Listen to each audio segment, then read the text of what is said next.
Mesdames, Messieurs, on va démarrer cette séance, si l'on peut dire. Donc, je voudrais vous présenter la résidence critique de la Cité et aussi, évidemment, accueillir Frédéric Chobin, qui est notre résident 2019, qui commence son séminaire ce soir. On en est absolument ravis. La Cité de l'Architecture accueille chaque année en résidence une personnalité venue d'un autre champ de la création ou du savoir pour qu'elle développe dans nos murs un thème de réflexion qui puisse lancer une passerelle entre la culture contemporaine partagée par nos publics, souvent plus que l'architecture elle-même, qui est l'autre, évidemment, élément qui nous nourrit et que nous essayons de valoriser. Parmi ces résidents, je citerai l'anthropologue Emmanuel Lallemand, auteur du livre « Barbès, la ville marchande », qui fit une résidence sur la ville marchande aujourd'hui, parlant à la fois des vieux marchés parisiens aux zones de duty-free de nos aéroports, Roissy, Atlanta, Singapour, etc. L'historien Manuel Rubio a parlé aussi du blob à l'époque, c'était pas le BIM, c'était le blob, rêve et cauchemar de l'architecture à l'ère de l'informatique, et cela a marqué à la fois la Cité, mais aussi Emmanuel Rubio lui-même, qui est devenu éditorialiste à Architecture d'aujourd'hui. Le philosophe Philippe Simet, il y a quelques années de cela, a fait une résidence sur ce qu'on appelait non pas la ville résiliente, mais à l'époque la ville pharmacéione, c'est-à-dire comment la ville secrète elle-même ses propres remèdes quand elle doit traiter les maux de la vie urbaine. L'expérience lui a réussi aussi également, puisqu'il est devenu documentariste et a produit avec Arte une série « Habiter le monde ». Il sera à nouveau accueilli à la Cité le 5 avril prochain, à la fois pour présenter cette série avec Arte, donc Habiter le monde, et aussi l'ouvrage qu'il vient de publier. En 2019, le jury a choisi, l'année dernière, la résidence critique qui a été confiée à Frédéric Chobin, photographe et essayiste, que je vais vous présenter très rapidement avant qu'il le fasse lui-même beaucoup mieux et que nous puissions rentrer dans le cœur du débat. Rédacteur en chef du magazine de culture urbaine Citizen K, Frédéric Chobin s'est intéressé très vite à l'architecture. Après de nombreux voyages dans le Caucase, dans les pays baltes, en Russie, en Ukraine, peu à peu, il a découvert et exploré la civilisation soviétique à travers son architecture. Le livre qui a synthétisé ce brillant travail, CCCP, Cosmic Communist Construction Photographed, paru en 2011, a été un véritable best-seller et continue à l'être. L'auteur y présentait des édifices conçus en URSS dans les années 70 et 80 et interrogeait l'énigme d'une architecture jusqu'alors peu considérée par l'histoire savante. L'ouvrage a contribué à sa juste réévaluation et aussi à sa mise en patrimoine. Frédéric saisissait ainsi aussi au passage le crépuscule de l'ère soviétique et d'un certain ordre politique mondial, ordre dont l'architecture est toujours le reflet, comme il nous l'expliquera autour des différentes séances que nous allons maintenant partager. Cet intérêt très vif et original que Frédéric Chobin développe pour l'ancrage culturel et politique de l'architecture nous a beaucoup intéressés, c'est la raison pour laquelle il est là avec nous ce soir, et est à l'origine de ce programme de sa résidence, au titre ambitieux, à la fois énigmatique et magnifique, des chantiers mimétiques. Cette réflexion sur l'identité architecturale se fera à la lumière, évidemment, des apports de René Girard et nous sera proposée en 5 séances thématiques, illustrées et commentées. Nous sommes très heureux de l'inaugurer ce soir. Cher Frédéric, bienvenue chez vous, bienvenue à la Cité et merci de votre travail et de votre engagement. Je vous remercie de votre accueil. Et donc, nous allons nous lancer dans cette aventure avec une première conférence qui est une présentation générale assez complexe à vrai dire, puisqu'il s'agit d'associer l'architecture à la théorie mimétique entre autres, mais surtout à l'élucidation des processus en fait de propagation des formes et des styles, notamment sous l'angle essentiellement idéologique, politique et idéologique. Ce que vous voyez là, ce sont des hétéronomes réunis dans une structure, un phénomène auquel on a donné le nom de murmuration. il est extraordinairement énigmatique. On n'arrive pas véritablement à comprendre la raison d'être de cette manifestation. Et il est surtout sur le plan de la structure parfaitement incompréhensible. C'est-à-dire qu'il n'y a pas de contrôle centralisé, il n'y a pas de lieu de décision précis, et il y a pourtant en fait un cheminement qui est un cheminement tout à la fois homogène et parfaitement esthétique. Et donc on voit que les tourneaux, l'oiseau, se perd dans la multitude de ses congénères en quelque sorte, et respecte un certain nombre de règles basiques, enfin, qui sont d'ailleurs inscrites en quelque sorte d'un point de vue génétique, et qui sont en fait essentiellement des gestions de la distance à l'autre. Il y a ce que l'on appelle la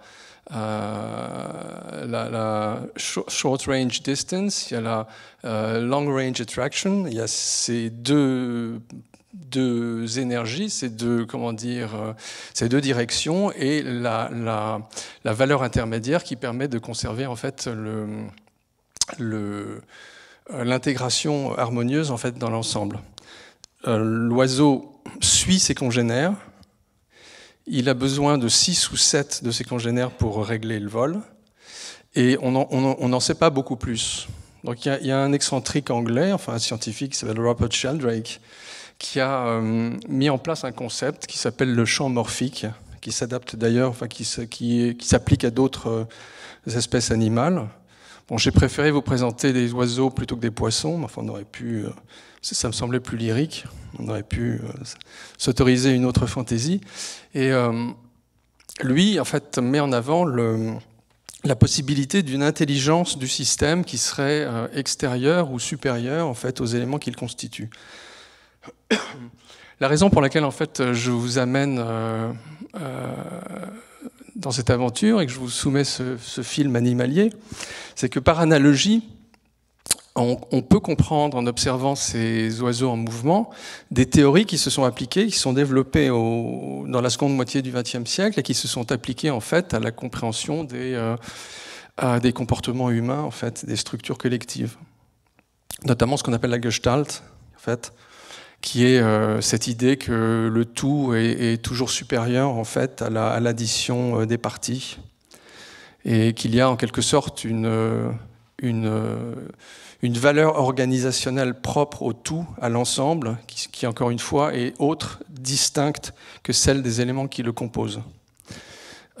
Cette théorie, elle en accompagne d'autres qui développent une vision de l'espèce, en fait, de l'homme pris dans l'ensemble de la communauté humaine, très différente de ce qui s'était développé en fait à la fin du XIXe siècle et avait prévalu jusqu'aux années 50 à peu près. C'est-à-dire qu'en fait, de manière progressive, les sciences humaines ont quitté le terrain des humanismes.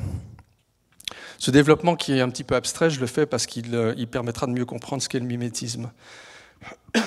Donc en fait, on a, à partir du milieu du XIXe siècle, et dans le sillage en fait, de toute une production philosophique qui date du siècle des Lumières, on a développé cette idée que l'homme était au centre de tout. Et comme l'a dit Michel Foucault dans les années 70, ça n'est pas en fait ce qu'ont révélé en quelque sorte les sciences humaines qui étaient précisément associées à l'humanisme. C'est-à-dire qu'en fait elles n'ont pas révélé, elles n'ont pas amené à une forme d'apothéose de l'homme, elles ont plutôt en quelque sorte conduit à son déclin. C'est-à-dire qu'on a compris que l'homme n'existe, encore une fois, qu'en société, il n'existe que pris dans un système, il n'existe qu'en relation en quelque sorte. Donc pour la généalogie, et pour faire vraiment très court, le moteur, c'est la linguistique. La linguistique va donner le structuralisme. Le structuralisme, en fait, va commencer à analyser, comme son nom l'indique, les structures et non plus la fonction ou l'individu. Ne va plus s'intéresser à la chronologie, mais va en fait pratiquer une sorte de lecture synchronique, donc de la relation entre les différents éléments de l'objet d'observation, que ce soit une culture ou un groupe spécifique. Et c'est dans cette espèce d'abandon de l'idée de l'homme, qui est évidemment pris dans son sens philosophique, puisque après la mort de Dieu, Foucault nous annonçait la mort de l'homme, voilà. Il a fallu quand même envisager une lecture théorique possible. Et parmi d'autres, donc, s'est développée la théorie mimétique girardienne, qui nous intéresse plus particulièrement et sur lequel on va, comment dire, s'appesantir. Voilà. Et donc, on voit bien qu'il y a quand même quelque chose comme une analogie, quoi.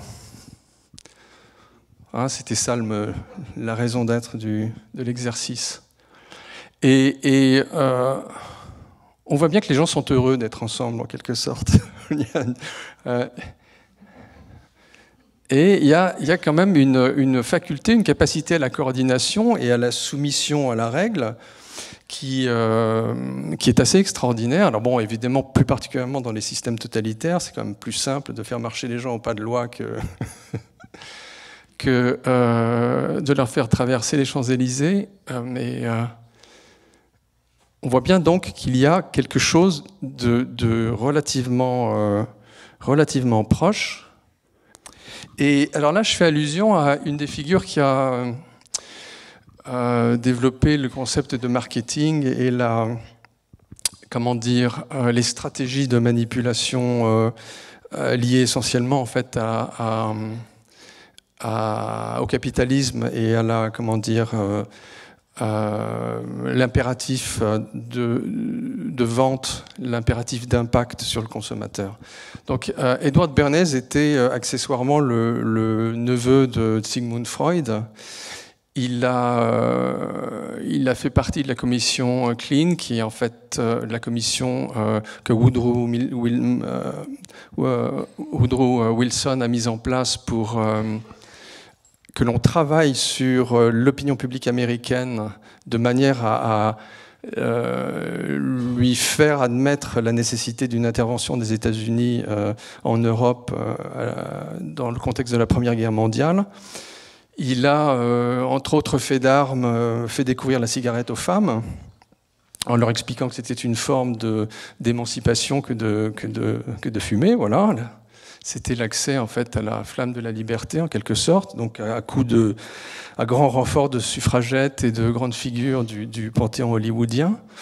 Et donc cet Edward Bernays est assez intéressant parce qu'il a comment dire, tout au long de sa carrière pratiqué des intuitions mimétiques, girardiennes en quelque sorte, mais sans jamais les formuler très clairement. Par exemple, il vous dira, si vous achetez une voiture jaune, c'est pas parce que vous avez fondamentalement ou fonctionnellement besoin d'une voiture jaune, c'est parce que votre voisin en a une et que, voilà, il y a quelque chose comme une rivalité, une nécessité de se placer sur le même terrain. Et donc, on comprend bien cette idée qui est absolument essentielle, c'est que dans cette plasticité, cette malléabilité de l'humain qu'on a vu en fait en marche dans les grandes liturgies coréennes, l'ordre est nécessaire, voilà. Et la propagande, c'est elle qui va permettre en fait de mettre de l'ordre et d'articuler en fait une régulation en quelque sorte. La propagande étant, dans le cas de Bernays, évidemment associée encore une fois aux stratégies de la société de consommation telle qu'elle se développait à l'époque. Alors on va continuer la promenade. Voilà, on se retrouve encore. On change de registre et on change d'espèce. Ça, ce sont des macaques japonais. Et alors, il nous intéresse parce qu'on a observé chez ces macaques un phénomène assez curieux. Ce sont des macaques qui sont isolés sur les îles au large du Pacifique et nourris par les hommes. Enfin, on leur fournit des pommes de terre, des patates douces. Voilà. Et en 1953, un de ces macaques, comme vous le voyez là, a commencé à nettoyer une patate dans le cours d'une rivière. Il s'est, habitué à cette pratique. Et très curieusement, par une forme de propagation, ce sont tous ses congénères qui ont commencé à nettoyer les patates douces de la même manière.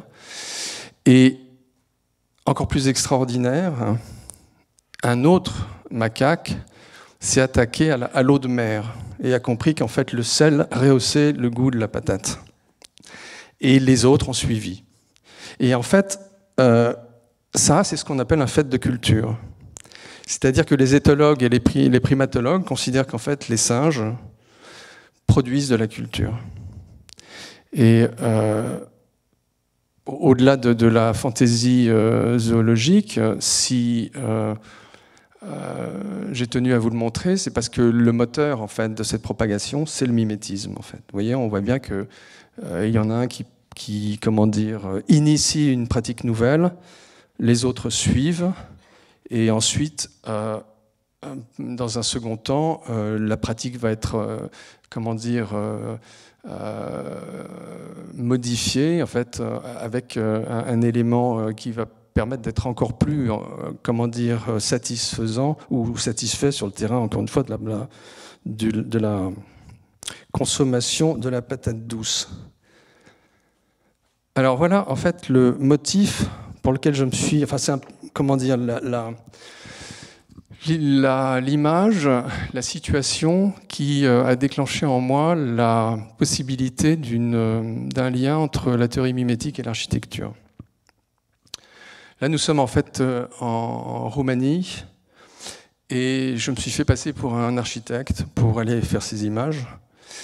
Et j'ai donc en fait circulé dans ces villages qui sont des villages où le dictateur Ceausescu, à l'époque où la Roumanie était une démocratie populaire, avait tenté de sédentariser les tziganes, très nombreux en Roumanie.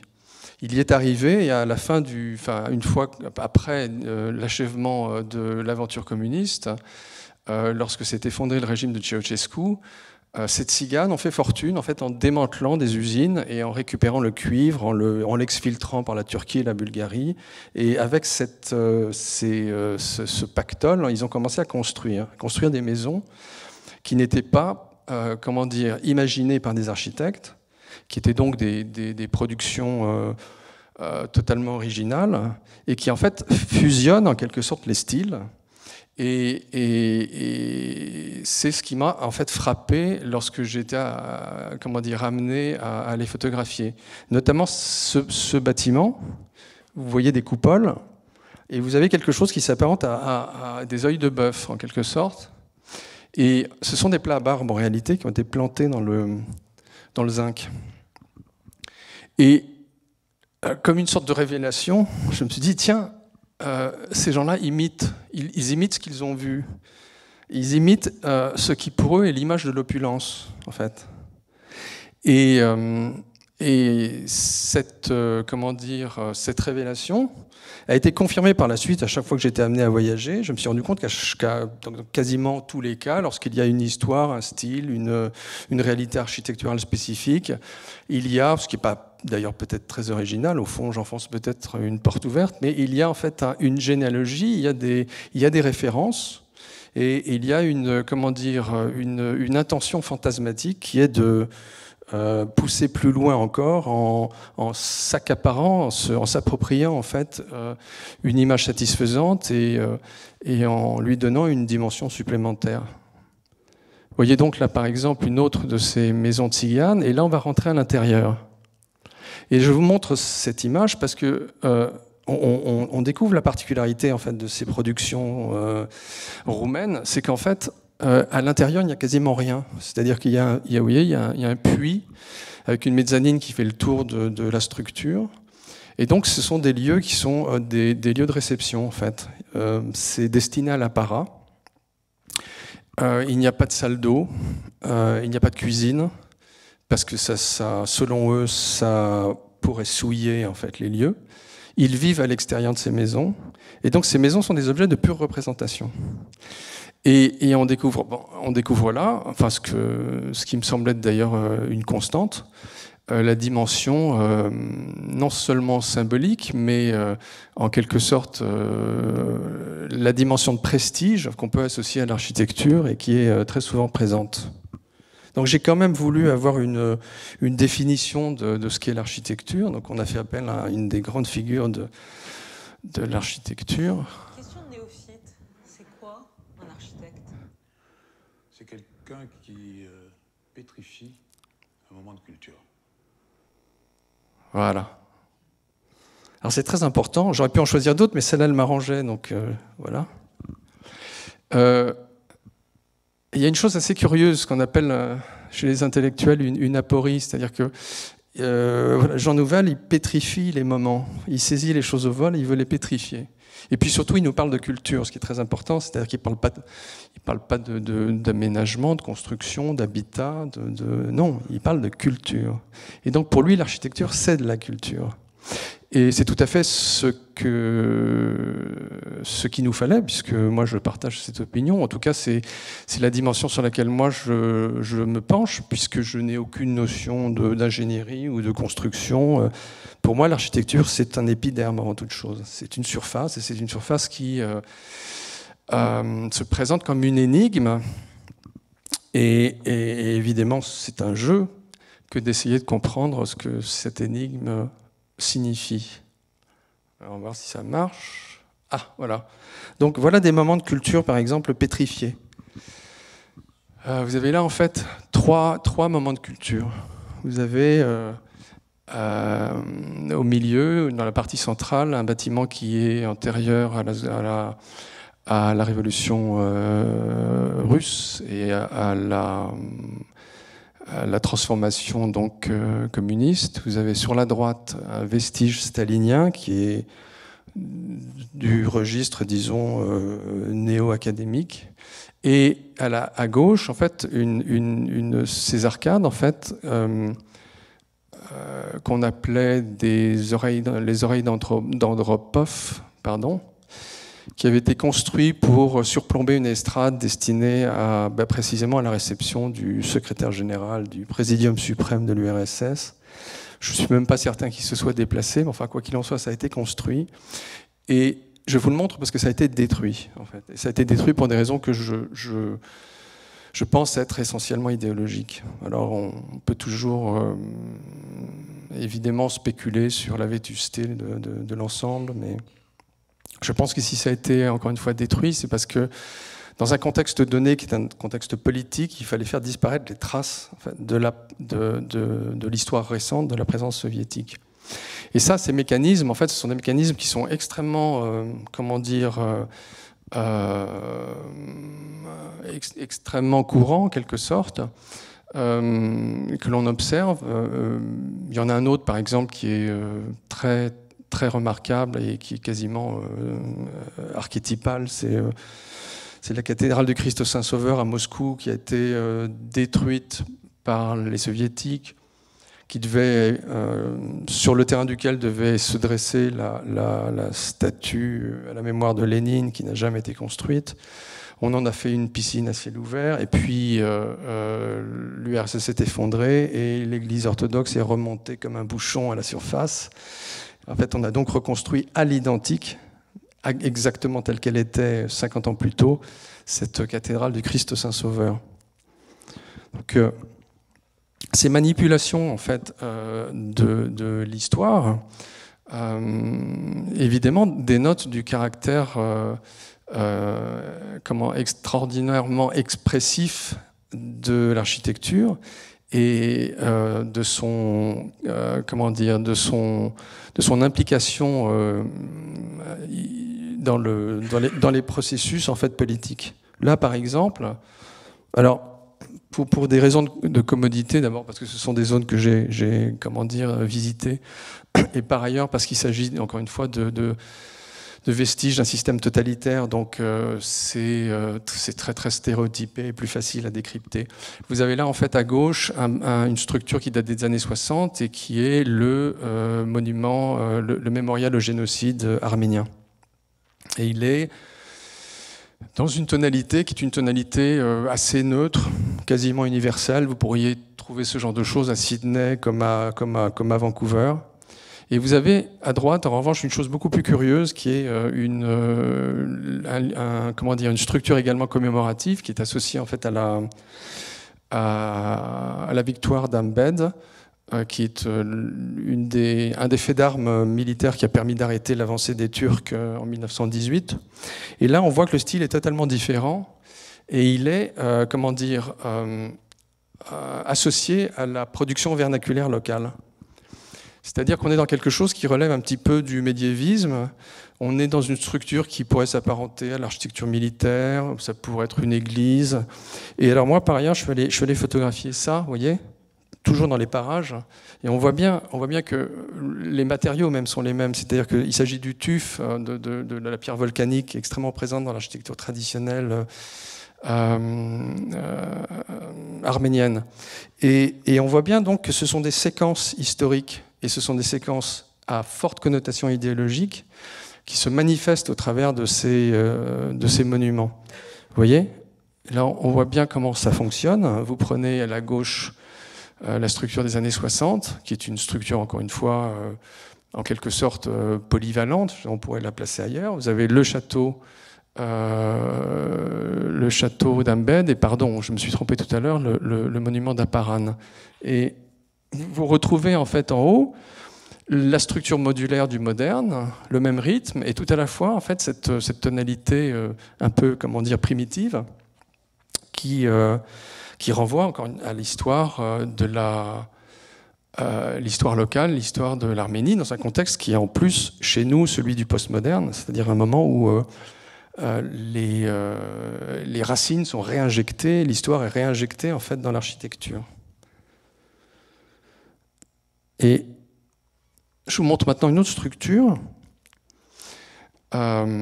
qui... Alors celle-là, je vous la montre parce qu'en fait, quand on est confronté en fait, à ces articulations, ce qui me paraît très important et qu'il est possible d'exploiter dans ce contexte de la propagation et de la théorie mimétique, c'est que l'architecture joue avec le temps. Elle est, elle est, comme disait Foucault, hétérochronique. Et en fait, cette hétérochronie chez Foucault, elle s'apparente à certains types de structures, certains types de bâtiments. Alors en réalité, moi je pense qu'elle est absolument partout, l'hétérochronie. Vous voyez ? C'est-à-dire que on est dans une structure qui, là, par exemple, là vous avez déjà d'ailleurs deux productions, encore une fois associées à des périodes distinctes, mais vous avez surtout un bâtiment qui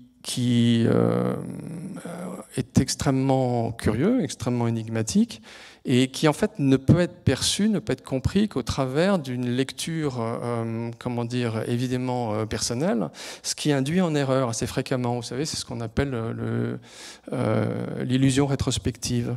Et donc je vous le montre parce que moi je pense savoir d'où ça vient, et j'ai lu un papier écrit par une universitaire d'Harvard qui explique que ça c'est corbuséen, quoi. C'est-à-dire que comme tout ce qu'a fait Corbusier est devenu générique, il suffit que, vous voyez, les murs soient épais, lourds, blancs, et que ça a été produit dans la seconde moitié du XXe siècle pour qu'on soit dans le corbuséen. Voilà. Alors, par ailleurs, elle voit. Alors, c'était ce qu'on appelle, c'était un lieu de cérémonie particulier où se célébraient donc les mariages, pour que vous compreniez en fait ce qui va suivre. Et cette dame pense que ce bâtiment représente une verge flanquée de 2 testicules. Moi, je ne les vois pas à titre personnel. Et en revanche, je suis tombé sur cette chose-là à droite, qui est en fait un projet de monument qui n'a jamais vu le jour, qui date des années 20, 30, réalisé par un artiste local qui s'appelait Georgi Yakoulov, qui était destiné à commémorer les 26 commissaires de Bakou. C'est une chose assez, j'imagine que ça ne doit pas dire grand-chose à grand monde, mais c'était en fait les bourgeois de Calais du monde soviétique. En fait, c'était un peu une tarte à la crème de l'entre-deux-guerres.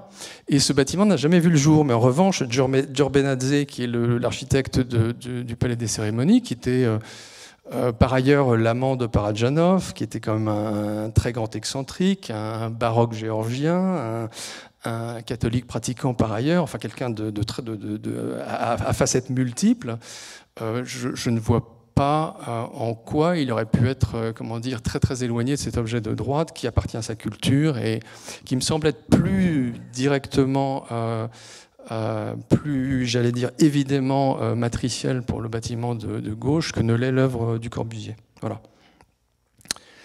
Et je continue encore avec une autre, comment dire, un autre objet mystérieux. Ça, c'est le crématorium de Kiev. Alors, toujours à propos d'illusion rétrospective, qui est un concept du philosophe Bergson. Vous voyez, c'est du sérieux. En fait, moi, quand je l'ai découvert, j'ai pensé à, vous voyez, je vais vous montrer tout de suite, j'ai pensé à ce genre de choses. Vous voyez, Claude Nicolas Ledoux. Alors, pas ce bâtiment précisément, mais il a fait dans ses productions utopiques un projet de cimetière, le champ de repos de la ville idéale de Chaux. Et je me suis dit, tiens, les soviétiques connaissaient le néoclassique français, ça faisait partie de ce qu'on leur enseignait, donc ça doit être à l'origine du projet. Et en plus, vous voyez, on est un petit peu dans l'architecture parlante, il y a des flammes là, alors c'est un crématoire, donc je me dis, ce qu'on voit là, ce qui est figuré, ce sont les flammes de la création, de la crémation, pardon, pas de la création. C'est pas tout à fait la même chose. C'est à l'autre extrémité. Et donc, en fait, il y a 6 mois de ça, j'ai rencontré un des 2 membres de l'équipe qui avait produit cet objet, qui est en fait un couple. Donc, la femme n'est plus là, en revanche, le mari est toujours en vie. Et là, il m'a fait découvrir cette chose. Et j'ai compris que c'est des gens qui étaient en fait... alors, tous les 2 sont en blanc. Enfin, ce sont des gens également très très particuliers. Hein. Donc c'est Melnikov à gauche et Ribatchok à droite. Voilà. Et en fait, comme ils se sentaient un peu sous pression dans le contexte soviétique, ils prenaient souvent de très longues vacances dans le nord sibérien. Et c'est là que leur est venue l'idée, quand on leur a demandé de construire ou d'envisager de concevoir un crématorium, ils observaient les pratiques locales et ils se sont rendus compte que quand un des indigènes locaux décédait, eh bien on couchait la tente sur le côté, sur le flanc. Et donc en fait, ce qu'il m'a expliqué, alors, je ne sais pas si je vais pouvoir revenir en arrière, oui, voilà. En fait, ce qu'on voit là, en fait, ce sont des tentes couchées sur le flanc. Et tout ça, encore une fois, pour vous expliquer à quel point les choses trappes s'accumulent quand on essaye de saisir la réalité ou les origines d'un objet, comment dire, singulier, hors norme, produit sous d'autres sphères que les nôtres, appartenant à d'autres cultures que les nôtres. Et encore une fois, à quel point, en fait, ces réalités sont chargées culturellement, sont chargées idéologiquement, signifient, je veux dire, elles sont très très riches de signification, on ne les saisit pas toujours. En fait, donc, ce qui, encore une fois, par rapport à des considérations qui sont des considérations générales et extérieures, moi, ce que je trouve absolument fascinant dans l'architecture, ce sont ces jeux, c'est-à-dire cette manière, en fait, de jouer, avec le temps, de perturber la lecture, de casser les chronologies. Par exemple, je vous montre ça, je vous mets au défi de me donner le nom de cet architecte. Et voilà. Eh bien, c'est Mies van der Rohe. Voilà, vous voyez ? Alors, Mies van der Rohe, après, il va faire ça, quoi. Mais entre 20 et 30 ans, il a fait ce genre de choses. Alors, on se rend compte, et c'est très intéressant, qu'un architecte, il devient jeune en vieillissant, en fait. C'est un peu, vous voyez, les aventures de l'histoire extraordinaire de Benjamin Button. Ça fonctionne à rebours. D'ailleurs, il y a une petite interview que je vous montrerai tout à l'heure où Niemeyer jeune dit toute l'admiration qu'il a pour Le Corbusier en disant, alors que Le Corbusier est évidemment beaucoup plus âgé que lui, c'est le plus jeune d'entre nous. Et donc en fait, encore une fois, l'âge, j'allais dire, l'âge génétique et comment dire, la jeunesse d'esprit ne sont pas corrélés chez les architectes. Il y a une chose qui est très très étrange en fait. Et donc ce sont tous ces mécanismes assez, assez fous, assez délirants. Alors vous avez autre configuration curieuse. Alors vous avez celui qui arrive trop tôt, par exemple. Alors ça, c'est Ivan Leonidov. Vous voyez, il a fait de toute sa vie, il a construit un escalier. Vous voyez, c'est cet escalier. Mais si vous allez à la bibliothèque de la Cité de l'Architecture, vous verrez 7 ou 8 livres consacrés à Ivan Leonidov. Alors Ivan Leonidov, il arrivait 40 ans trop tôt. C'est-à-dire qu'il faisait ça, Ivan Leonidov. Mais alors, comme ça n'a jamais été construit, désormais on fait de la 3D. Vous voyez, les gens font des espèces de photomontages, des trucs. Et en fait, les formes, le registre formel, la typologie des bâtiments d'Ivan Leonidov sont très proches de ce qui a pu être produit dans la seconde partie dans le dernier quart du XXe siècle, si vous voulez. Et alors, toujours dans le même registre, je vous montre ça. Alors ça, je l'ai photographié pour vous il y a à peu près une semaine. Et il s'agit en fait donc de deux façades. Et deux façades qui utilisent un peu le même type d'ingrédients, j'allais dire le même type de référent, mais le font de manière différente. Et encore une fois, dans la mécanique des systèmes intellectuels qu'a produit le XXe siècle, notamment sur le terrain de la communication et les principes établis par l'école de Palo Alto, par exemple, on vous dira que le premier postulat dans le domaine de la communication, c'est que le silence est éloquent. Vous voyez ? Donc en fait, par analogie bien sûr, hein, une façade, elle est éloquente, elle dit quelque chose, même si évidemment, je veux dire, elle ne parle pas beaucoup. Et ce qui est intéressant, c'est qu'en fait, cette théorie, il y a d'autres postulats, notamment une règle qui distingue ce qu'on appelle l'indice de l'ordre. Vous voyez, l'ordre, c'est encore une fois, dans le domaine du langage, c'est différent, mais on va l'appliquer encore une fois par analogie à l'architecture. L'ordre, ça va être le recours, par exemple, à des référents classiques. L'indice, ça va être la manière dont on le pratique. Donc là, on voit à gauche un bâtiment qui date de la fin du 19e siècle, qui est déjà d'ailleurs un petit peu excentrique, mais qui reste dans le droit fil en fait, de l'académisme. Et à droite, vous avez quelque chose de très rare à Paris, vous avez un bâtiment postmoderne. Et donc, celui-là, celui de droite, apparemment, il part vers une antiquité, j'allais dire, beaucoup plus littérale, beaucoup plus ancienne, beaucoup plus réelle, mais il casse la logique en intégrant une forme d'ironie, en singeant en fait la ruine et en jouant de la déconstruction, enfin de cette espèce de démontage en fait de la façade.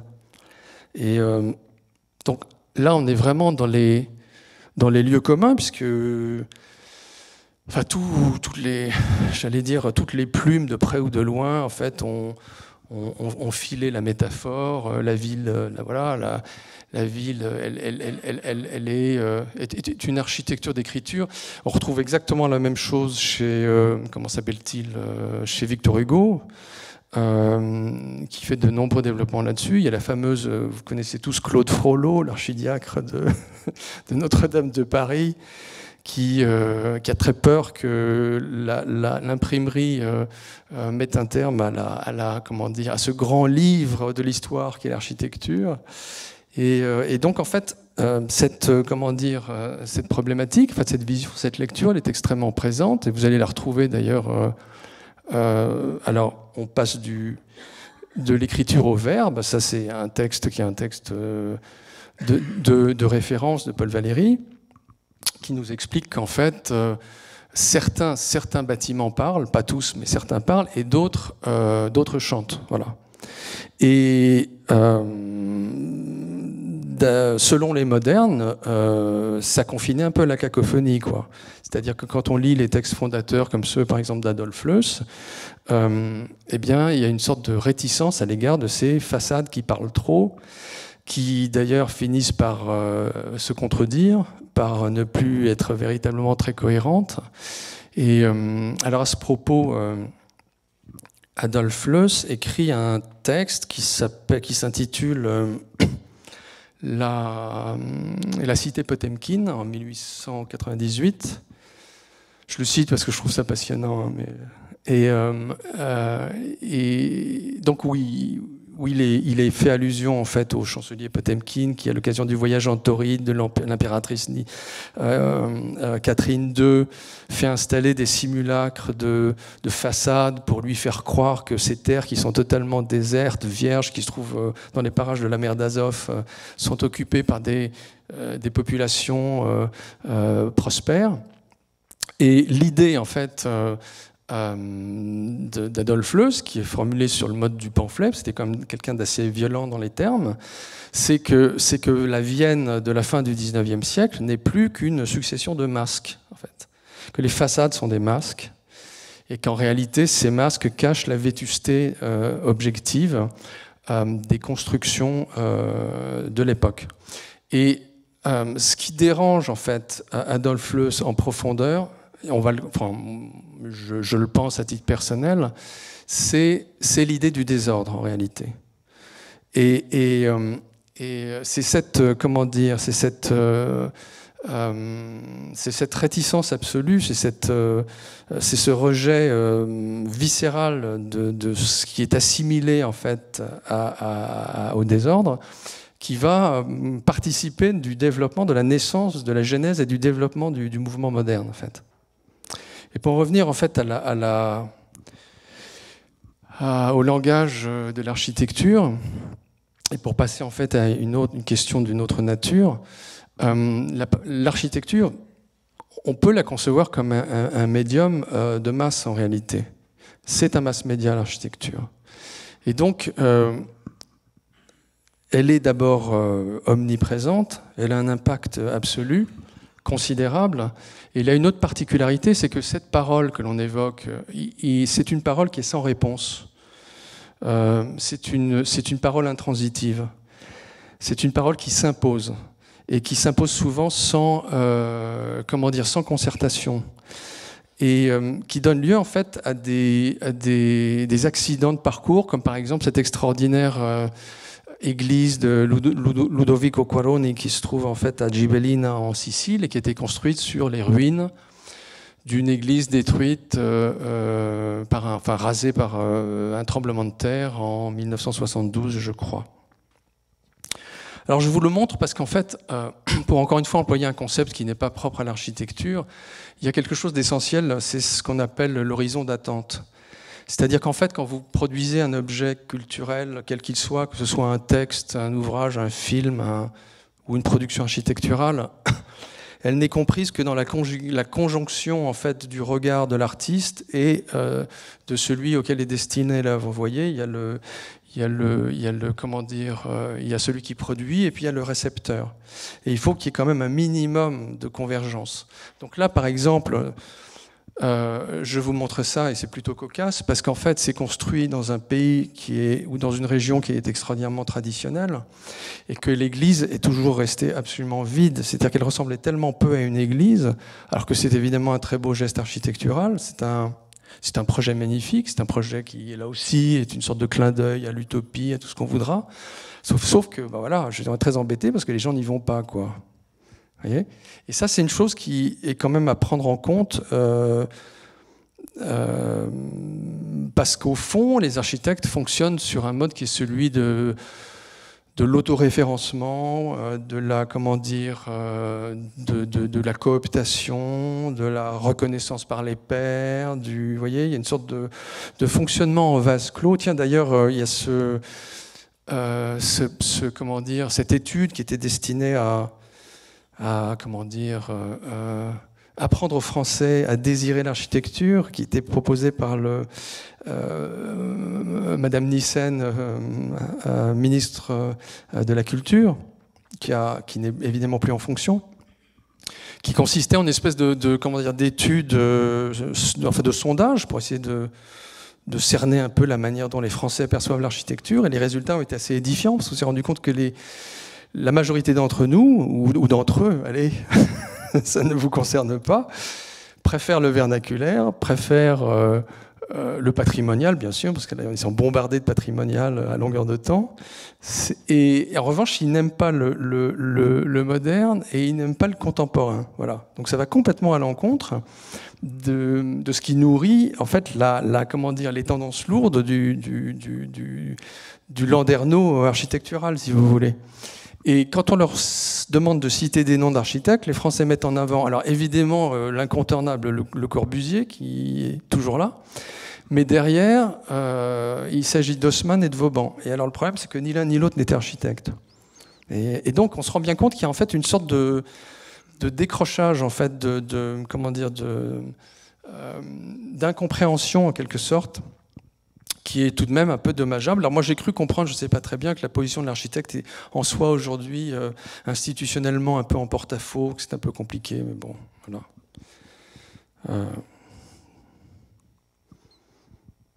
Voilà. Alors évidemment là, alors là il s'agit d'un autre, comment dire, un autre registre théorique qui est celui en fait de Palo Alto précisément, et on peut évidemment substituer à l'artiste l'architecte, hein, c'est-à-dire que l'architecte il est là effectivement pour nous aider, voyez, à structurer.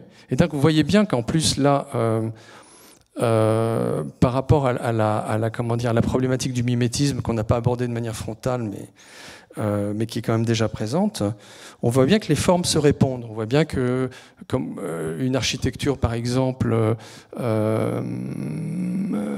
habillée d'éléments figuratifs, va correspondre à une période où la peinture est figurative. Une architecture qui devient modulaire, rythmique et comment dire, graphique, disons, correspondra à une époque où la production, là aussi, la production picturale va dans le même sens. Là, ce qui est assez amusant, c'est qu'il y a même une sorte de conjonction, enfin de comment dire, il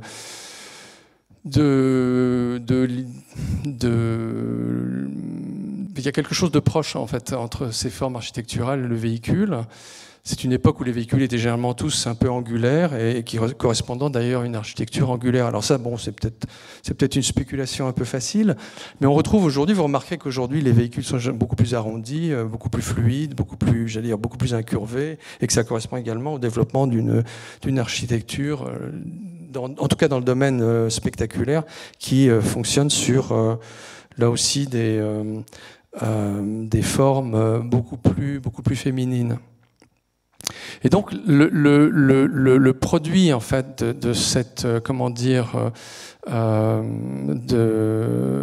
ces œuvres en fait, de ces manifestations architecturales ou artistiques sédimente en quelque sorte les valeurs d'une époque ou d'un moment. Là par exemple vous avez un manoir qui se trouve au nord de l'Irlande, en fait, dans l'Ulster, qui est le Ward Castle, ou la Bangor House. Le manoir a deux noms, et qui a cette particularité, en fait, d'offrir deux façades. Alors, vous avez une façade il s'agissait d'un bâtiment occupé par un couple, voilà. Mais un couple qui avait une vision diamétralement opposée, visiblement. Donc, vous voyez, vous avez... Alors, pour des raisons qui sont des raisons, j'allais dire, de contexte et de hiérarchie, évidemment, la façade principale, c'est monsieur qui se l'est réservé. Et alors, c'est une façade néo-palladienne, comme vous pouvez le voir. Et alors, on a cédé à madame le côté jardin, avec une espèce de fantaisie gothique. Et donc, on se retrouve avec une sorte de, comment dire, de mécanisme de... répartition des rôles très stéréotypée et qu'on retrouve en fait par la suite, je vais vous le montrer, dans une revue française qui est une revue de décoration. Alors je vous invite, si vous avez le courage, à parcourir ce texte qui est écrit par Jean Royer. Jean Royer étant quand même une très grande figure de la décoration d'intérieur, un très grand décorateur, dont les productions se vendent à des prix exorbitants en salle de vente. Voilà, une référence absolue. Et donc, il écrit dans un texte qui est intégré dans un numéro spécial de Plaisir de France, qui est une revue de prestige des années 50, un numéro consacré à la décoration. Et on voit bien que les rôles, la répartition en fait des sexes est en quelque sorte, pris dans en phase avec le décor, les choix mobiliers et un certain nombre d'idées qui aujourd'hui évidemment passeraient sans doute assez mal, qui sont comment dire, une sorte de caractérisation, une manière d'associer des types spécifiques à chacun des sexes. Alors donc on voit bien que là, par exemple, dans ce texte, la femme est présentée comme sensible, maîtrisant les couleurs, mais en revanche totalement dénué de sens pratique, alors que monsieur, lui, qui est évidemment pas très très féru d'esthétique, sait organiser son monde. Et donc vous voyez là, par exemple, le type de décor que l'on peut trouver documenté dans cet ouvrage, avec les légendes qui l'accompagnent, vous voyez. Alors c'est très important parce qu'en fait, je ne sais pas si vous avez lu le texte, mais on comprend en fait en définitive à la fin du parcours que il faut que, d'après Jean Royer, le décor mette en valeur la maîtresse de maison. Vous voyez ? Et donc la maîtresse de maison, en fait, c'est un élément de valorisation. Ça renvoie aux théories de Thorstein Veblen, la théorie de la classe des loisirs, ces choses-là, où donc un ouvrage du début du XXe siècle, où comment dire, sont produits des concepts qui soulignent en fait la valeur de prestige qui doit être associée à la consommation. Et donc il y a deux notions fondamentales. Il y a la comment dire, la vicarious consumption, qui est la consommation par procuration, qui est celle justement que l'on va associer à la maîtresse de maison, c'est-à-dire qu'en fait la maîtresse de maison est un exposant social. Donc on va lui, je veux dire, d'abord dans un premier temps, il ne faut pas qu'elle travaille, c'est quand même absolument fondamental. Et dans un second temps, eh bien, je veux dire, si on le peut, on lui offrira de très belles pierres, et ça permettra de briller, évidemment, sur le coup de madame, mais surtout de briller en société, en couple, voilà. Et vous avez donc là l'univers de monsieur, voilà. Et alors, on voit que le discours est d'une toute autre nature. L'homme est pratique, vous voyez.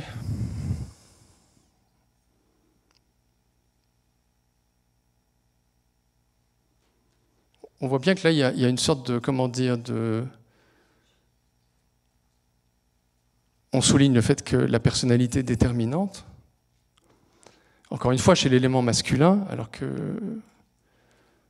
chez la femme, la question ne se posait pas.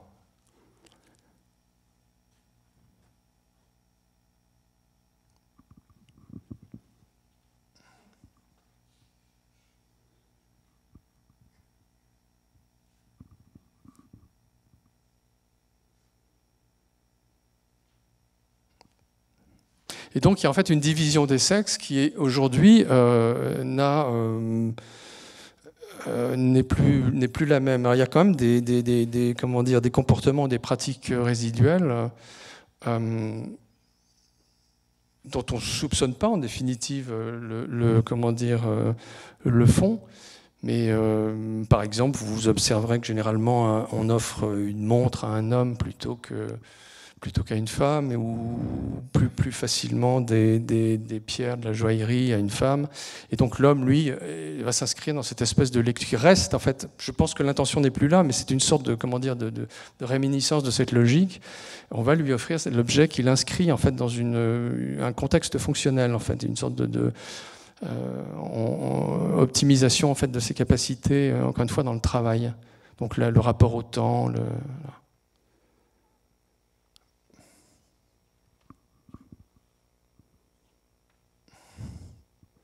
Et donc, voilà, ce qui se produit, c'est qu'on comprend bien que là, on est parti dans le domaine de la décoration d'intérieur. En fait, il y a une sorte de lisibilité de l'individu saisie dans les codes. Et ces codes, en fait, on les voit apparaître avec Thorstein Veblen. Ensuite, Jean Baudrillard va aborder dans un ouvrage qui s'appelle Critique de l'économie politique du signe la valeur signe, qui est en fait une lecture des objets qui nous environnent, dissociée des principes marxistes antérieurs, c'est-à-dire qu'on ne va plus simplement s'attacher en fait à la valeur d'usage ou à la valeur d'échange ou éventuellement à la valeur symbolique, vous savez, le plaisir de recevoir, le plaisir d'offrir, comment dire, le bouquet de fleurs, mais la valeur signe, c'est-à-dire en gros ce qui permet de manifester une différence sur le terrain social. Et là, vous avez un ouvrage qui est un ouvrage extraordinaire, voilà, que je vais entreprendre. Je vais vous en lire quelques lignes, qui est écrit donc en 65 et qui met en scène, qui met en place en fait cette réalité. Il s'agit en fait de l'histoire d'un couple, d'un jeune couple de statisticiens qui donc s'attaque à la vie et l'ouvrage n'est absolument pas psychologisé, il ne prend pas en compte une quelconque complexité narrative, il envisage les individus dans le contexte de l'environnement, qui est un environnement humain ou un environnement social, je veux dire un ensemble d'objets, et je vais vous en lire quelques lignes.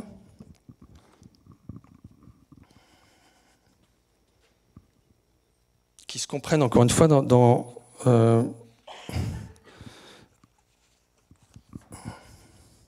cette problématique, encore une fois, du mimétisme. Parce qu'en fait, ce qu'on prend bien, ce qu'on doit retenir en fait, de la citation, c'est qu'effectivement, il y a une conscience, par exemple chez Pérec, du fait que les individus fonctionnent en réseau et fonctionnent en rapport les uns avec les autres, dans une adhésion aux valeurs qui sont les valeurs collectives, les valeurs du groupe.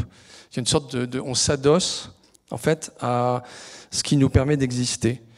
Et ça, on le fait sur plusieurs modes. On le fait, comment dire, en tenant compte de la sensibilité de ceux qui vous entourent et dont pour lesquels il y a en fait en quelque sorte des affinités électives. Et par ailleurs, on est soumis au poids des prescripteurs multiples et variés qui, comme je l'évoquais chez Bernays tout à l'heure, décident en fait de ce que vous allez consommer.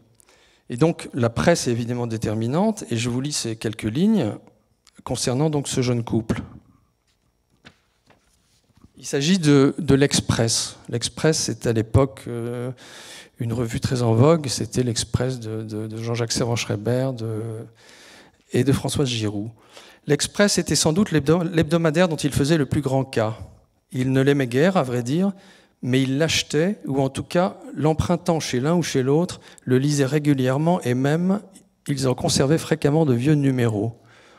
Il leur arrivait plus que souvent de n'être pas d'accord avec sa ligne politique, et ils préféraient de loin les analyses du Monde, auxquelles ils étaient unanimement fidèles, ou même les prises de position de Libération qu'ils avaient tendance à trouver sympathiques. Mais l'Express et lui seul correspondaient à leur art de vivre. Ils étaient vêtus en gros de la même façon, c'est-à-dire avec ce goût adéquat qui, tant pour les hommes que pour les femmes, fait tout le prix de Madame Express, et par contre-coup de son époux. D'ailleurs, ils devaient beaucoup à ce couple modèle. Alors là, il y a un élément intéressant qui donc achève la lecture. Ils ne s'en cachaient pas, ils étaient des gens pour l'Express. Ils avaient besoin sans doute que leur liberté, leur intelligence, leur gaieté, leur jeunesse soient en tout temps, en tout lieu, convenablement signifiées. Ils le laissaient les prendre en charge parce que c'était le plus facile, parce que le mépris même qu'ils éprouvaient pour lui les justifiait. Et la violence de leur réaction n'avait d'égal que leur suggestion. Ils feuilletaient le journal en maugréant, ils le froissaient, ils le rejetaient loin d'eux. Ils n'en finissaient plus parfois de s'extasier sur son ignominie, mais ils le lisaient, c'était un fait, ils s'en imprégnaient. Et donc on comprend bien qu'en fait cette société qui, alors plus particulièrement donc dans ce contexte de la seconde moitié du XXe siècle, cette société est une société de dépendance aux signes, en fait, et à des signes qui sont partagés sur un mode collectif. Vous voyez là, par exemple, vous avez une confrontation entre deux cultures qui renvoie, et là, parce que les signes sont d'une autre nature, à une autre réalité qui en fait concerne également, je veux dire, le jeune couple de l'Express. C'est qu'en fait, nous nous structurons, nous tenons debout grâce à la carapace, je veux dire la protection que nous nous constituons avec l'environnement immédiat. Et comme le dit Peter Sloterdijk, ce que nous retrouvons ou ce que nous recherchons de manière inconsciente, c'est précisément effectivement la zone de confort fondamentale, c'est-à-dire, je veux dire, ce qu'il appelle, lui, le projet utérotechnique. Et ce projet utérotechnique, il est valable aussi bien sur le terrain, encore une fois, de la consommation des objets ordinaires ou de la vie en appartement, que dans la production d'un ensemble architectural. Vous voyez ? Alors là, par exemple, si on revient en arrière, ça, ce qu'on a, nous, on va l'appeler la tente bédouine. Sloterdijk, il appelle ça une thermosphère, vous voyez ? C'est-à-dire qu'en fait, vous avez un groupe d'individus qui vit autour du feu, ils vivent dans les limites de la chaleur qu'exerce la flamme, et c'est leur zone de confort, en fait. Et c'est, en quelque sorte, je veux dire, les origines même de l'hominisation, en quelque sorte. Voilà. Et qui, évidemment, je veux dire, mène à des développements et une complexification extrême. Vous voyez ça, par exemple, je suis allé le chercher pour vous dans une revue ukrainienne. Pardon. En fait, c'est un lotissement de luxe destiné aux plus favorisés de la société ukrainienne contemporaine. Et je m'y suis arrêté parce que c'est évidemment le genre de maison que nous ne souhaiterions pas acheter, en fait. On va pas acheter une maison qui coûte 2 bras pour se retrouver avec un mitoyen qui a exactement la même maison. Voilà. Sauf que si on le replace dans le contexte ukrainien, voilà, il y a deux réalités. D'abord, il y a des survivances du modèle soviétique qui font que la sociabilité n'est pas la même que chez nous. On ne vit pas la relation à l'autre de la même manière. Et puis en plus, on est dans une société qui est très très très dégradée. C'est-à-dire qu'il y a une sorte de désagrégation en fait, qui est liée évidemment, je veux dire, au contexte que vous connaissez. Et le fait de se retrouver dans un espace clos, une sorte de quelque chose qui pourrait peut-être s'apparenter à une gated community, je ne sais pas si c'en est une, mais comment dire, un petit peu comme dans le modèle anglo-saxon d'ailleurs, en fait, un système de reconnaissance, vous voyez, d'adhésion en fait à un modèle commun, ça peut faire sens dans le contexte ukrainien. Je veux dire, en Ukraine, on a envie d'acheter ce genre de choses. Et donc on voit bien qu'encore une fois, il y a des cartes mentales qui sont totalement distinctes. En fait, on n'est pas dans la même réalité. Donc là, je vais vous faire une petite visite rapide, si je le peux, d'un film qui est, je veux dire, un classique, que tout le monde connaît absolument par cœur, mais c'est pas très grave, et qu'on va essayer de découvrir sous un même angle, en fait. Donc voilà le Paris qu'évoque Hulot dans Mon oncle. Alors c'est une ville joyeusement crasseuse, décrite sur le mode des stéréotypes habituels. Et voilà que surgit le moderne. C'est-à-dire qu'en fait, ce monde est un monde qui se transforme. C'est l'après-guerre, la reconstruction. Et on voit bien qu'il y a une sorte de dichotomie, qui en fait d'ailleurs le principe du film, hein, une sorte d'opposition permanente qui va se manifester entre ces deux mondes. Il y a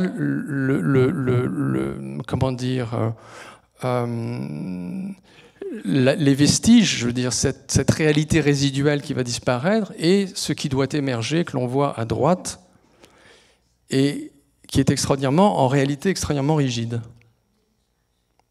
Vous voyez ? On voit bien que... alors c'est à propos du moderne, évidemment, que c'est pour l'évoquer que je souhaitais montrer ces images. On on voit bien qu'il y a quelque chose qui relève du puritanisme, en fait, dans cette logique du moderne. Et c'est d'ailleurs, en fait, tout ce que souligne Hulot, précisément. Cette phrase est la dernière phrase d'un texte, donc, canonique, en quelque sorte, qui s'intitule « Architecture et purisme ». Et en fait, on doit en déduire qu'il existe une architecture pure et en fait, en opposition, une architecture impure. Ce qui est déjà en soi un postulat très particulier. Donc, et l'œuvre d'art, c'est l'ordre, donc encore une fois le refus, le rejet du désordre. C'est-à-dire qu'il n'y a pas d'œuvre d'art dionysiaque, quoi. Vous voyez, c'est forcément, on est dans l'apollinien. Donc voilà. Alors voilà l'ordre, en fait, en l'occurrence. C'est-à-dire que la maison du couple Harpel, et M. Harpel étant le président directeur général de la société Plastac, qui produit, comme vous le voyez, des objets de consommation contemporains à base de plastique. Donc voilà la vie des Harpel. Vous voyez ? Monsieur Harpel va partir au bureau. Sa femme, un petit peu comme celle qu'on décrivait dans Décoration française et dans La Dévotion, elle est là pour, voyez, lui tendre ses gants, son chapeau et tout le reste. Tout est parfaitement organisé, tout est maîtrisé. Voilà. Et puis alors elle frotte beaucoup, elle passe son temps à frotter. Ça s'appelle le fanatisme moral du ménage chez Jean Baudrillard, ça. Vous voyez, le fanatisme moral du ménage, c'est-à-dire qu'il y a une espèce de moralité associée à la nécessité de faire briquer. Alors là, on voit bien qu'encore une fois, rien n'est laissé au hasard, c'est-à-dire qu'il y a un mode de circulation donné. Vous voyez, il y a une manière d'échapper à l'espace, une voie toute tracée, et on voit apparaître quelque chose qui est intéressant par rapport par rapport au thème qui est le mien. C'est qu'il y a quelque chose comme une pratique mimétique entre ces deux femmes, vous voyez, qui s'apparente un petit peu à l'analyse que fait René Girard du snobisme. Alors il appelle ça en fait la médiation double. C'est-à-dire que l'une imite l'autre. Et elle imite l'autre pour impressionner l'autre, pour faire plaisir à l'autre. C'est-à-dire qu'il y a une sorte d'identification à l'autre. Et donc, comme nous l'apprend la cybernétique ou la théorie des systèmes, en fait, il y a une mise en boucle. Et si elle n'arrive pas à se maîtriser, on va virer au runaway, c'est-à-dire à l'emballement, quoi. Ce qui se produit dans l'univers de Marcel Proust, par exemple, de temps en temps, les individualités s'emballent. Mais donc le monde des Harpel qui est décrit par Hulot, c'est le monde des snobs tel que le décrit René Girard. Alors on voit là qu'en fait, encore une fois, dans le registre des oppositions, la saleté s'oppose à la propreté, l'hygiène s'oppose en fait à la maladie. Les divagations d'Hulot s'opposent à l'ordre du monde. On le voit partir sous les yeux des Harpel. Et ce qui est intéressant, c'est que la figure d'Hulot, c'est en fait l'inadapté, j'allais dire,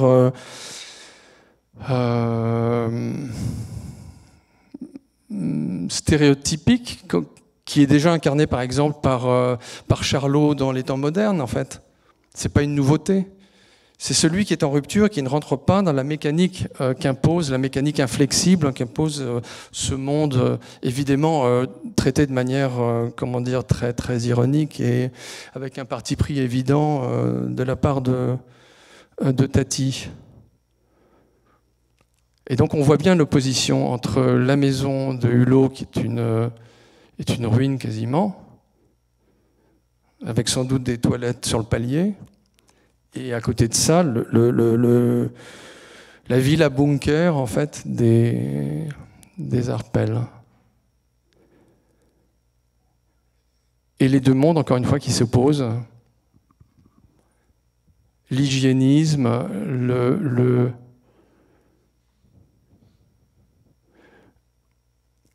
et le désordre.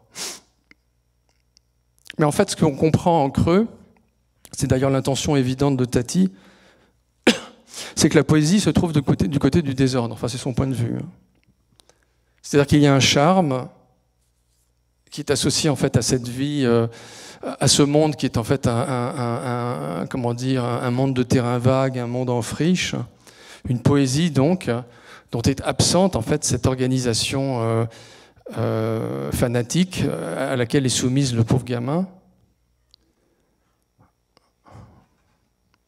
Et on voit bien qu'effectivement, pour en revenir à Adolf Loos, ce qui se passe dans le moderne, c'est qu'il s'agit d'aller de l'avant, quoi.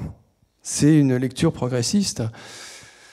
Alors lui, évidemment, dans son contexte, il veut simplement justifier ses audaces, Adolf Loos, puisqu'en fait, il construit des maisons qui, d'ailleurs, les productions d'Adolf Loos sont très similaires en fait à la maison des Arpels, une espèce de grands murs blancs, et qui d'ailleurs posait problème à l'époque. Il y en a une, je crois que c'est la maison Müller, où comment dire, la mairie est intervenue, on lui a demandé de mettre des lierres sur les murs parce que ça faisait flipper tout le monde, cette espèce de grands murs blancs. Et donc c'était le projet moderniste, j'allais dire matriciel en quelque sorte, c'était le tout début.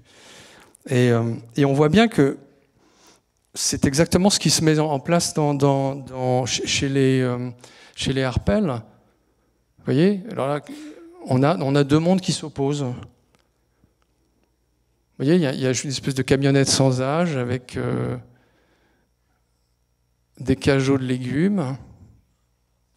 Et on va comprendre en fait que la mise en scène est une mise en scène qui est, encore une fois, pour renvoyer à l'idée du snobisme, une mise en scène qui prend tout son sens dans encore une fois, vous voyez, la représentation sociale, c'est-à-dire qu'il s'agit quand même, parce que vous voyez bien que La Fontaine s'est déclenchée du fait que la sonnette fonctionnait, il y a comment dire, une mise en scène qui a pour vocation, qui a pour but d'installer en fait la toile de fond, le décor valorisant socialement des Arpels. Alors là, il y a un décrochage temporel, encore une fois, c'est intéressant. Oui, Madame Arpel fait une surprise à son mari. Il y a tout à coup une porte électrique qui s'ouvre avec cet œil. Il vient de garer sa voiture et le chien va passer par inadvertance. Enfin, vous connaissez le film sans doute. Hop, et ça se referme. Évidemment, le chien ne comprend pas. Le couple est pris au piège, en fait, de ce fonctionnalisme dysfonctionnel, c'est quand même ça. Et voilà, la domestique arrive, la bonne, terrorisée, parce qu'en fait, elle a très très peur de cet œil, voilà. Et on voit bien qu'encore une fois, ce sont des espaces-temps qui cohabitent, ce sont des décrochages.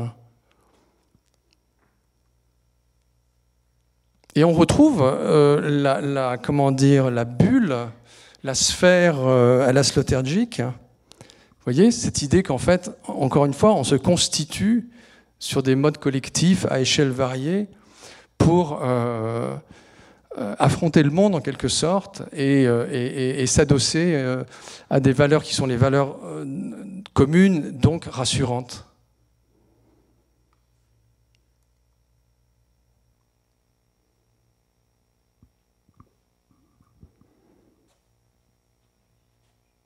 Vous voyez, on comprend bien qu'encore une fois, alors ça c'est évidemment une lecture très critique, mais elle est à peu près constante, encore une fois, dans j'allais dire, l'articulation de la pensée dans la seconde partie du XXe siècle. On voit bien qu'effectivement, les avant-gardes restent le privilège des catégories sociales les plus favorisées. Donc vous voyez par exemple la fameuse villa, la Villa Noailles, qui en gros est une fantaisie produite par un couple qui a par ailleurs des pratiques relativement conventionnelles, qui se joue évidemment dans un registre de très très grande opulence. Hein. Madame Noailles, Marie-Laure a un extraordinaire hôtel particulier qui n'a rien de moderne. Enfin si, je crois, il y a quand même une décoration je crois que c'était, comment s'appelle-t-il, Jean-Michel Franck, voilà. Mais en gros, on s'amuse. Et d'ailleurs, je vous le montre quand même, vous voyez, vous allez le voir.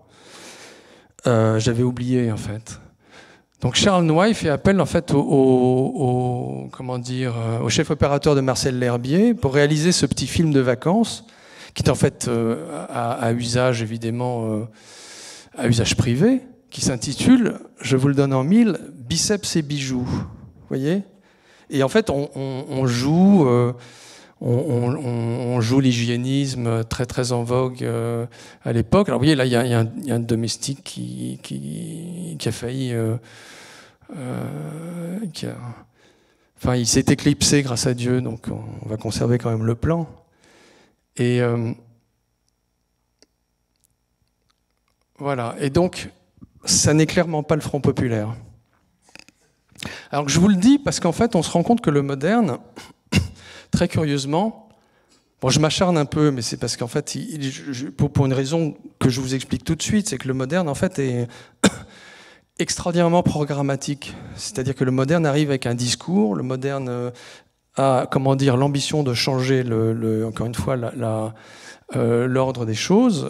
Il y a les SIAM, il y a l'UAM, il y a des confrontations, il y a un certain nombre de principes établis, il y a quelque chose qui, relève du manifeste et qui s'avance, qui se met en place de manière extraordinairement dogmatique. Voilà. Et on se rend compte, quand on se penche sur la question et qu'on est extérieur, encore une fois au monde de l'architecture, on se rend compte que le discours n'est pas en quelque sorte conforme, le discours, littéral des modernes, n'est pas conforme à la réalité du développement du mouvement qui va s'appuyer. Alors évidemment, il y a quelques réalisations sociales avant-guerre, mais alors à leur décharge, on ne construit pas beaucoup en fait entre les deux guerres. On construira évidemment beaucoup plus après la Seconde Guerre mondiale, dans le contexte de la reconstruction. Mais les icônes du moderne, en fait, dans la première partie du XXe siècle, ce sont essentiellement des villas privées, produites pour des gens qui sont extraordinairement fortunés et qui se les offrent alors, oui, on va le comprendre tout de suite, sur le mode mimétique, vous voyez. Alors là, on est chez Charles de Bestéguy. Alors je vous plante le décor. Charles de Bestéguy, en fait, est un héritier originaire du continent sud-américain. Et sa grand-mère lui a offert un hôtel particulier à l'angle des Champs-Élysées de la rue de Balzac. Rien que ça, vous voyez, une petite chose. Et il a envie de s'amuser, et il a en fait une terrasse aménagée, donc il fait appel à Monsieur Le Corbusier, qui participe à cette aventure, à son corps défendant, parce qu'en fait Charles de Bestéguy va totalement dénaturer, en quelque sorte, détourner la pureté, le dogmatisme corbuséen. Et alors, ce qui est assez amusant, c'est qu'en fait, je vous le montre maintenant, parce que si Bestéguy s'est lancé comme ça dans l'aventure du moderne, c'est parce qu'il connaît les Noailles. Et il est allé à la Villa Noailles. Et puis en plus, par ailleurs, il a entendu parler d'un certain Condé Nast qui, lui, a aménagé en fait à New York un penthouse absolument monumental dans les années qui précèdent. Et pour tous ces gens qui, en fait, c'est la fameuse Café Society, enfin ces gens qui se partagent entre la Sicile, Biarritz, Venise, et les bals costumés et tutti quanti, évidemment, je veux dire, l'essentiel, c'est quand même d'être à la hauteur, quoi, de pouvoir faire impression. Vous voyez ? Et donc, Le Corbusier produit une chose qui est absolument invraisemblable, qui est absolument fascinante, avec pas mal de friction d'ailleurs avec Bestéguy. Et je vais vous lire d'ailleurs un petit texte assez drôle à ce propos, parce qu'après on va s'acharner sur Le Corbusier. Donc. et on voit bien en fait que tout est à la lisière du surréalisme, c'est-à-dire une sensibilité qui n'est absolument pas celle de Corbusier. Hein. Et on voit bien comment, encore une fois, sur le registre de la captation mimétique, Beistegui va mélanger en quelque sorte les sources. Il va prendre le moule moderniste du Corbusier et puis il va en faire une sorte de fantaisie assez folle, assez comment dire, magique, qui d'ailleurs a disparu. Enfin, je sais assez tôt, je crois. Je sais pas pourquoi cet appartement Beistegui a disparu aussi vite. Et je ne sais pas ce qu'il en reste aujourd'hui, mais voilà.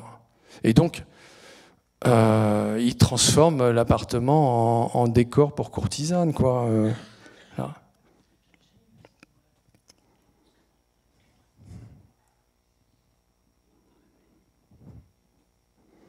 Alors ça, je vais d'abord,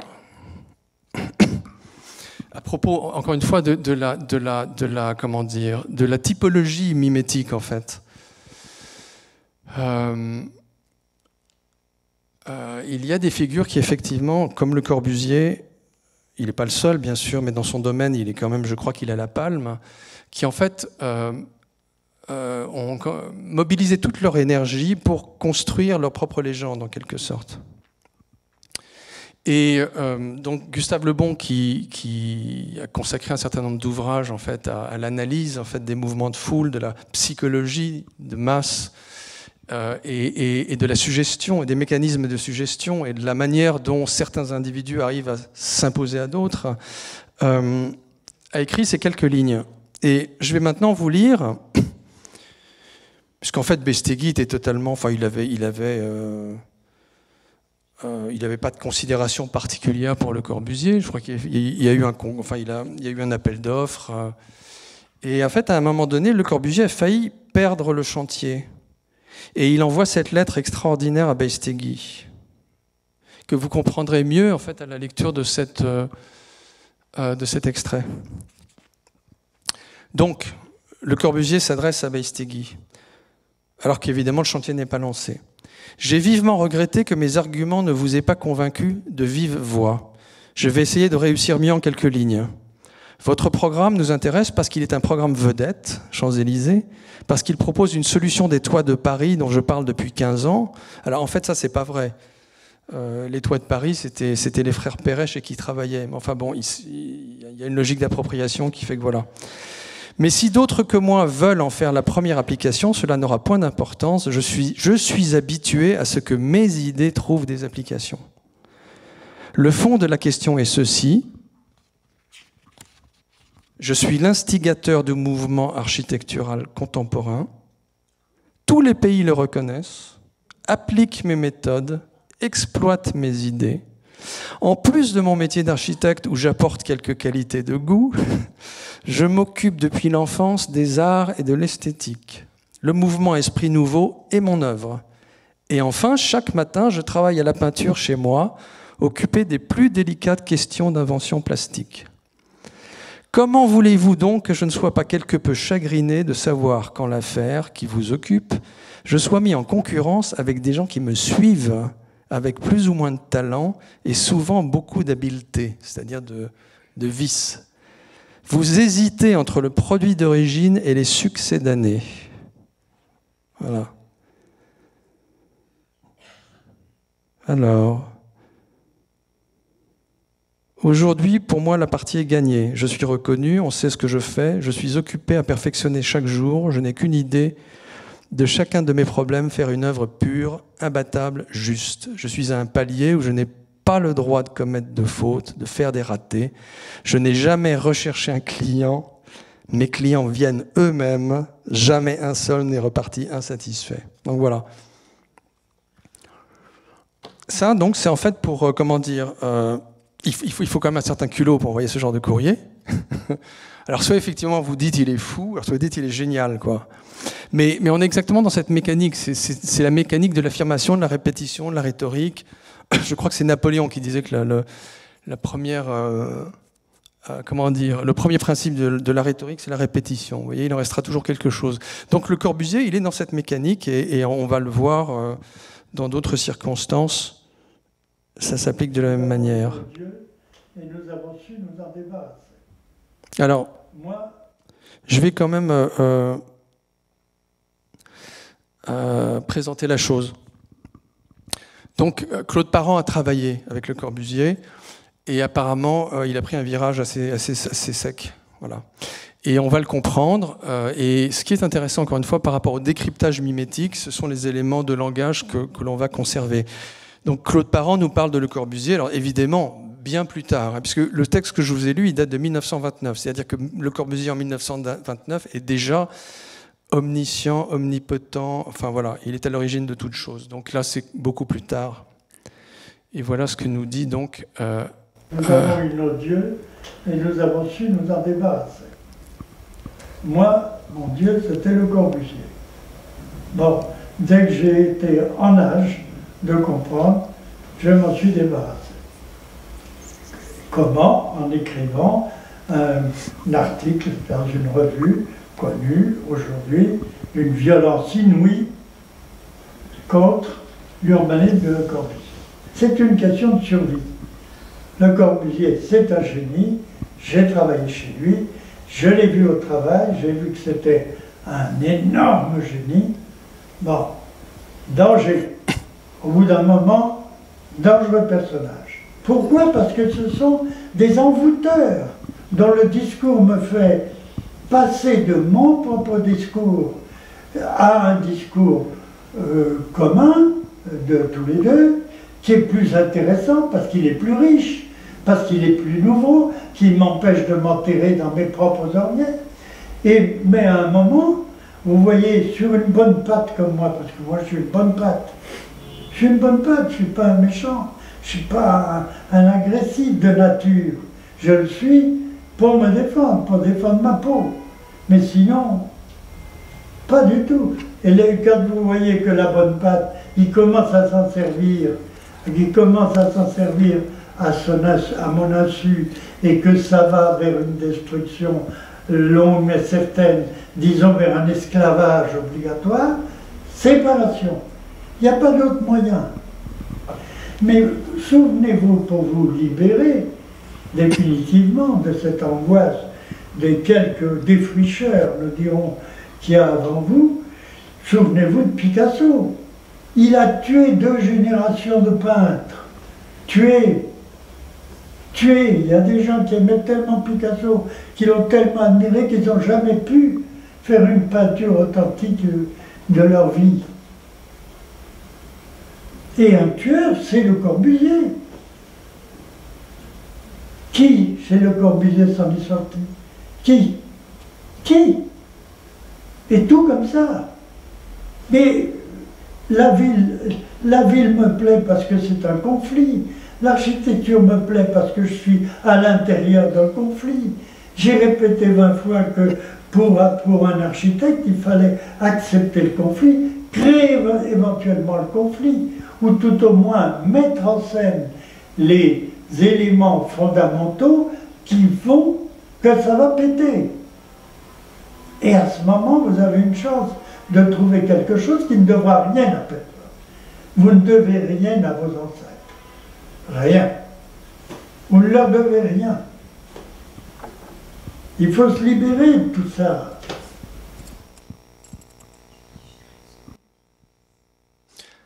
Alors, il y a énormément de choses à en dire. Hein. Alors, d'abord, on doit tout à nos ancêtres. Et donc, le postulat c'est un postulat très moderne, d'ailleurs, en fait, hein, là, en l'occurrence, de la part de Parent. Alors, il est un petit peu comme ça. Il y a comment dire. D'abord, là, on est vraiment au cœur de la question du problème. En fait, on est en fait de manière frontale confronté à la question de l'héritage, en fait, de la transmission. Vous voyez, cette relation entre le disciple et le maître, enfin entre le maître et l'élève, c'est évidemment, je veux dire, une problématique de toute éternité, absolument récurrente et qui est fondamentale et qui, en fait, va très souvent, à un moment donné, donner lieu à une forme de rivalité qui est précisément la rivalité mimétique. C'est-à-dire que, alors pour, comment dire, clarifier les choses, parce qu'on ne l'a pas fait, alors je ne sais pas si c'est indispensable, mais en quelques mots,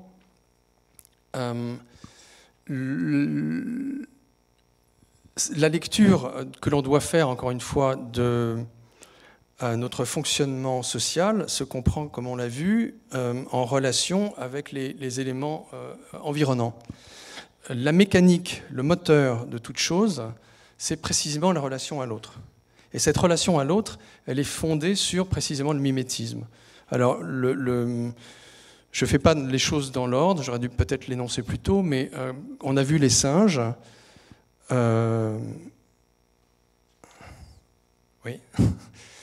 On a vu les singes tout à l'heure. On était, comment dire, dans le mimétisme tel qu'il est conçu depuis la plus haute antiquité.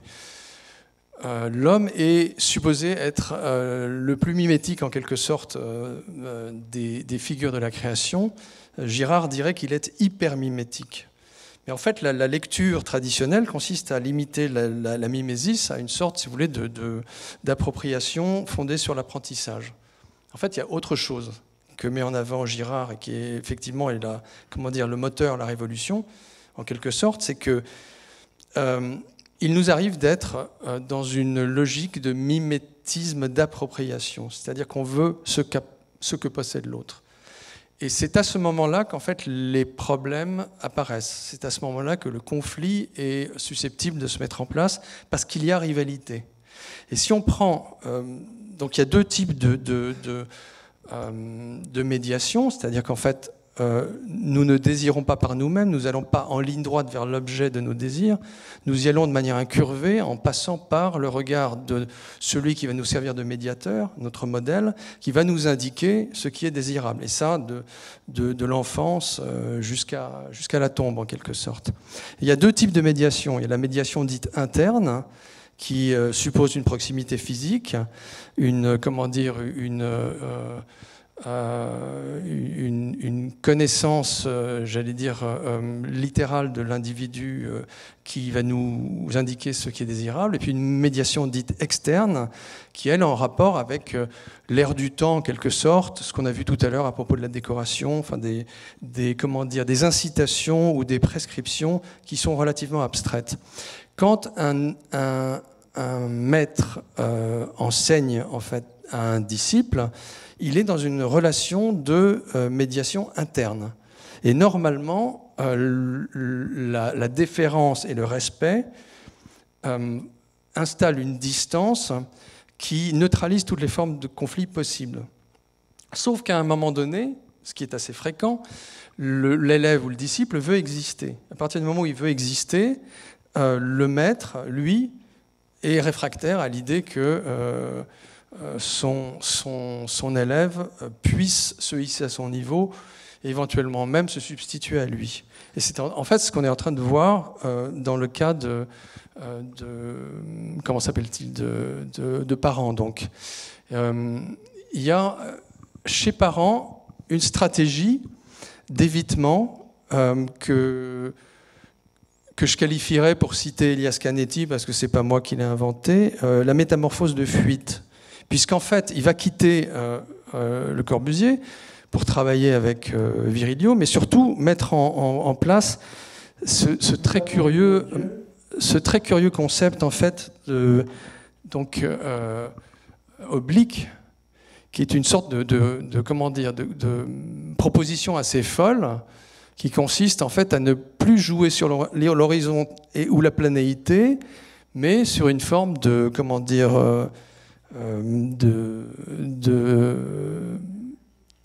déséquilibre en quelque sorte, de déséquilibre structurel de l'intérieur, qui paraît quand même un petit peu capillotractée, un peu folle, mais qui ressemble surtout à une manière de se démarquer, en fait, vous voyez, de beauté en touche. Alors, la métamorphose de fuite, en 2 mots, c'est alors, chez Elias Canetti, pour comment dire, l'illustrer, est tiré en fait d'un conte géorgien qui est en fait l'histoire d'un maître qui effectivement est confronté à un disciple un petit peu trop talentueux. Le disciple veut quitter le maître l'enferme, et le disciple, enfermé dans une soupente, voit un interstice et comprend qu'il peut, s'il se transforme en souris, s'échapper. Donc il se transforme en souris, mais à ce moment-là, le maître, lui, se transforme en chat. Et au moment où le chat semble sur le point de capter la souris, elle saute dans l'eau, se transforme en poisson, le chat se transforme en filet. Enfin, ça dure comme ça un certain temps, c'est le propre des contes orientaux. Et à la fin, le disciple se transforme en aiguille, le maître, mais malheureusement, a la très mauvaise idée de se transformer en fil, le fil se glisse dans le chat de l'aiguille, et là, le disciple se transforme en flamme, et il consume le maître, et c'est fini. Donc ça, c'est en fait la métamorphose de fuite chez Canetti, et qui est donc pratiquée en fait par notre ami Claude Parent. Mais ce qui est intéressant, c'est que là, le dieu en question, si on revient, enfin bon, je ne vais pas me risquer à ça, mais le dieu est devenu le diable en réalité. Donc il y a une sorte d'inversion des termes. Et en fait, la position de Parent, qui est une négation en fait de la filiation, est comment dire, tout à fait contestable. C'est assez marrant, parce qu'en fait, je ne sais pas si c'est marrant d'ailleurs, mais c'est parce que cette question-là, elle travaille le monde de la création depuis à peu près toujours. Et donc, il y a notamment dans un très célèbre poème d'un poète anglais qui s'appelle Milton du XVIIe siècle, qui s'appelle Paradise Lost, la figure de Satan. Et Satan, c'est celui justement qui est autocréé, autogénéré, celui qui refuse en fait la filiation. Et donc en fait, il y a quelque chose d'extraordinairement négatif à l'idée de refuser la filiation. Et il y a tout un... Alors, je le cite parce que c'était très fréquemment mis en avant par un grand critique d'architecture qui s'appelait Vincent Scully et qui a disparu. Il y a un ouvrage extraordinaire qui n'a aucun rapport avec l'architecture a priori, qui concerne la poésie, qui s'appelle The Anxiety of Influence. Et The Anxiety of Influence est un livre dans lequel l'auteur, qui est donc un philologue et un critique littéraire, met en place, essaye de décrypter les différentes stratégies que pratiquent les poètes, les jeunes poètes, qui veulent exister en se démarquant du travail de leur maître. Et il y a donc 6 modèles spécifiques. Alors bon, c'est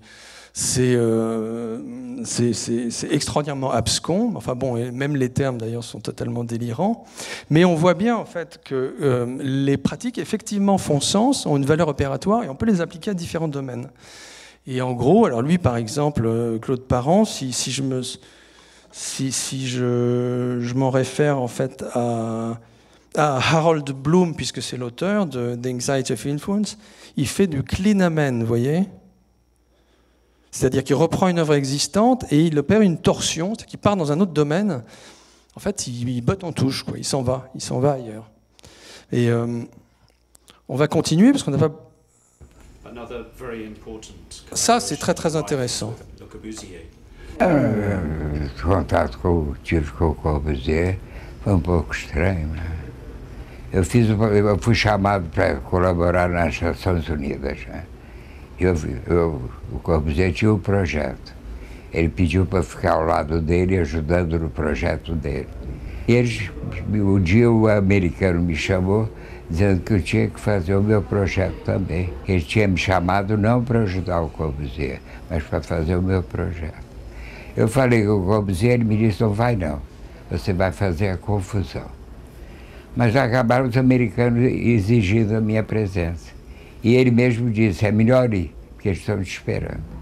Meu projeto foi aprovado, unanimemente. E eu tinha que ver o desenvolvimento. Aí criou problema, o Corbusier não gostou, ele queria o projeto dele, e aí uma confusão. E o negócio, ele me chamou, queria conversar comigo. Então ele me pediu, porque eu tinha criado a grande praça das Nações Unidas. De um lado era o auditório, a grande assembleia, no centro o prédio alto e a praça.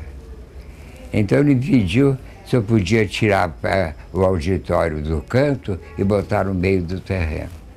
Eu não queria. Mas eu era jovem, ele era o mestre, não é? Então eu concordei. Então, lá foi esse projeto que nós fizemos. Quer dizer, o meu projeto com essa modificação, como você pediu. E ficou muito ruim, ficou um prédio grudado no outro. Se você for lá ver as Nações Unidas, você vai ver que eu tinha razão. Que ficou grudado 2 prédios. Eu devia ter, não aceito, não, meu projeto é esse, e deixar lá. Mas eu era jovem, eu vi ele aflito com aquele negócio. Alors, en fait, cette histoire, elle apparaît très tard dans la vie de Niemeyer. Il l'évoque tardivement, il l'évoque à un âge canonique où sans doute on s'autorise une parole de vérité. Et elle devait l'obséder parce qu'il l'a raconté à plusieurs reprises. Et alors moi, je vous ai offert une version, mais il y en a d'autres sur Internet. Maintenant, je vais vous montrer comment Niemeyer envisageait Le Corbusier étant plus jeune. On dit en France que vous avez beaucoup subi l'influence de Le Corbusier. Oui, je pense que Le Corbusier, malgré son âge, non, il est le plus jeune architecte du monde. Il travaille comme nous voulons, avec toute liberté, sans aucune préoccupation avec les choses fonctionnalistes. Il veut faire principalement les choses jolies et différentes. Voilà. Alors je ne vais pas m'attarder, mais ce qui est évidemment essentiel, c'est que le discours, avec le temps, a totalement évolué. C'est-à-dire que dans un premier temps, il y a la déférence de l'élève, en fait, du disciple, et puis beaucoup plus tard, il y a le sentiment de s'être fait berner, quoi, par quelqu'un qui était quand même un peu retors, vous voyez.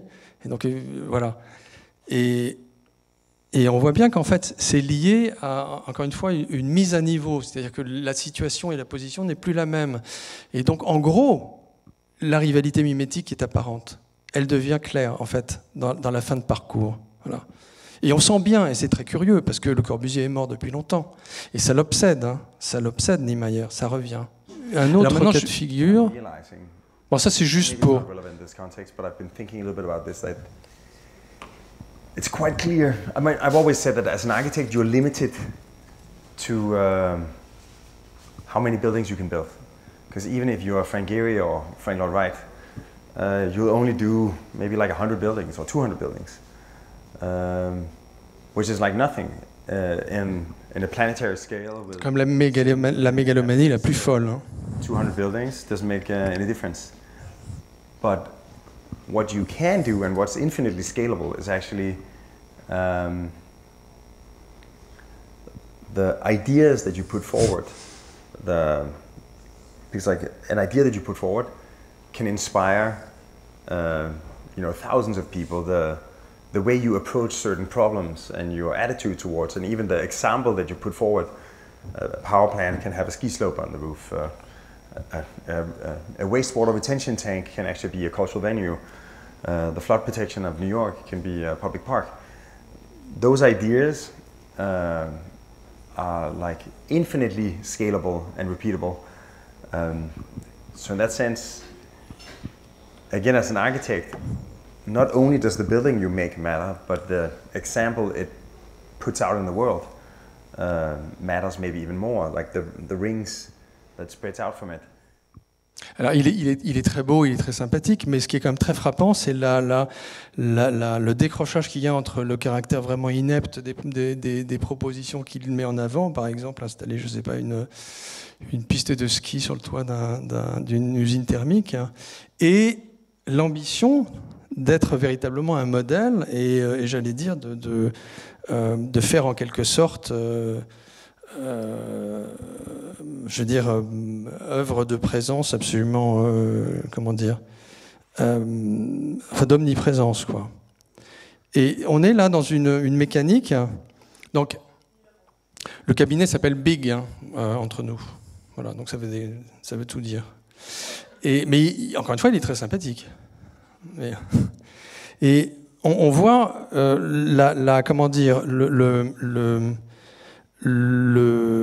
type de registre, de moteur psychologique qui travaille en fait un individu comme Birkengel ou alors peut-être pas sur le même mode que le Corbusier. On va donc revenir au Corbusier. Il y a quand même deux choses que je voudrais encore vous montrer qui sont assez intéressantes sur le plan de l'histoire de l'architecture. Vous avez voilà ce projet, cette chose en fait.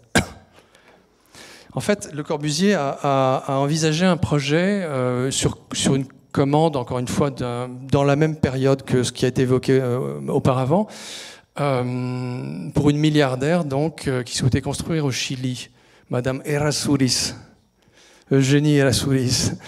La maison n'a jamais été construite, mais visiblement le projet ou les plans ont été divulgués, ont été présentés. Voilà.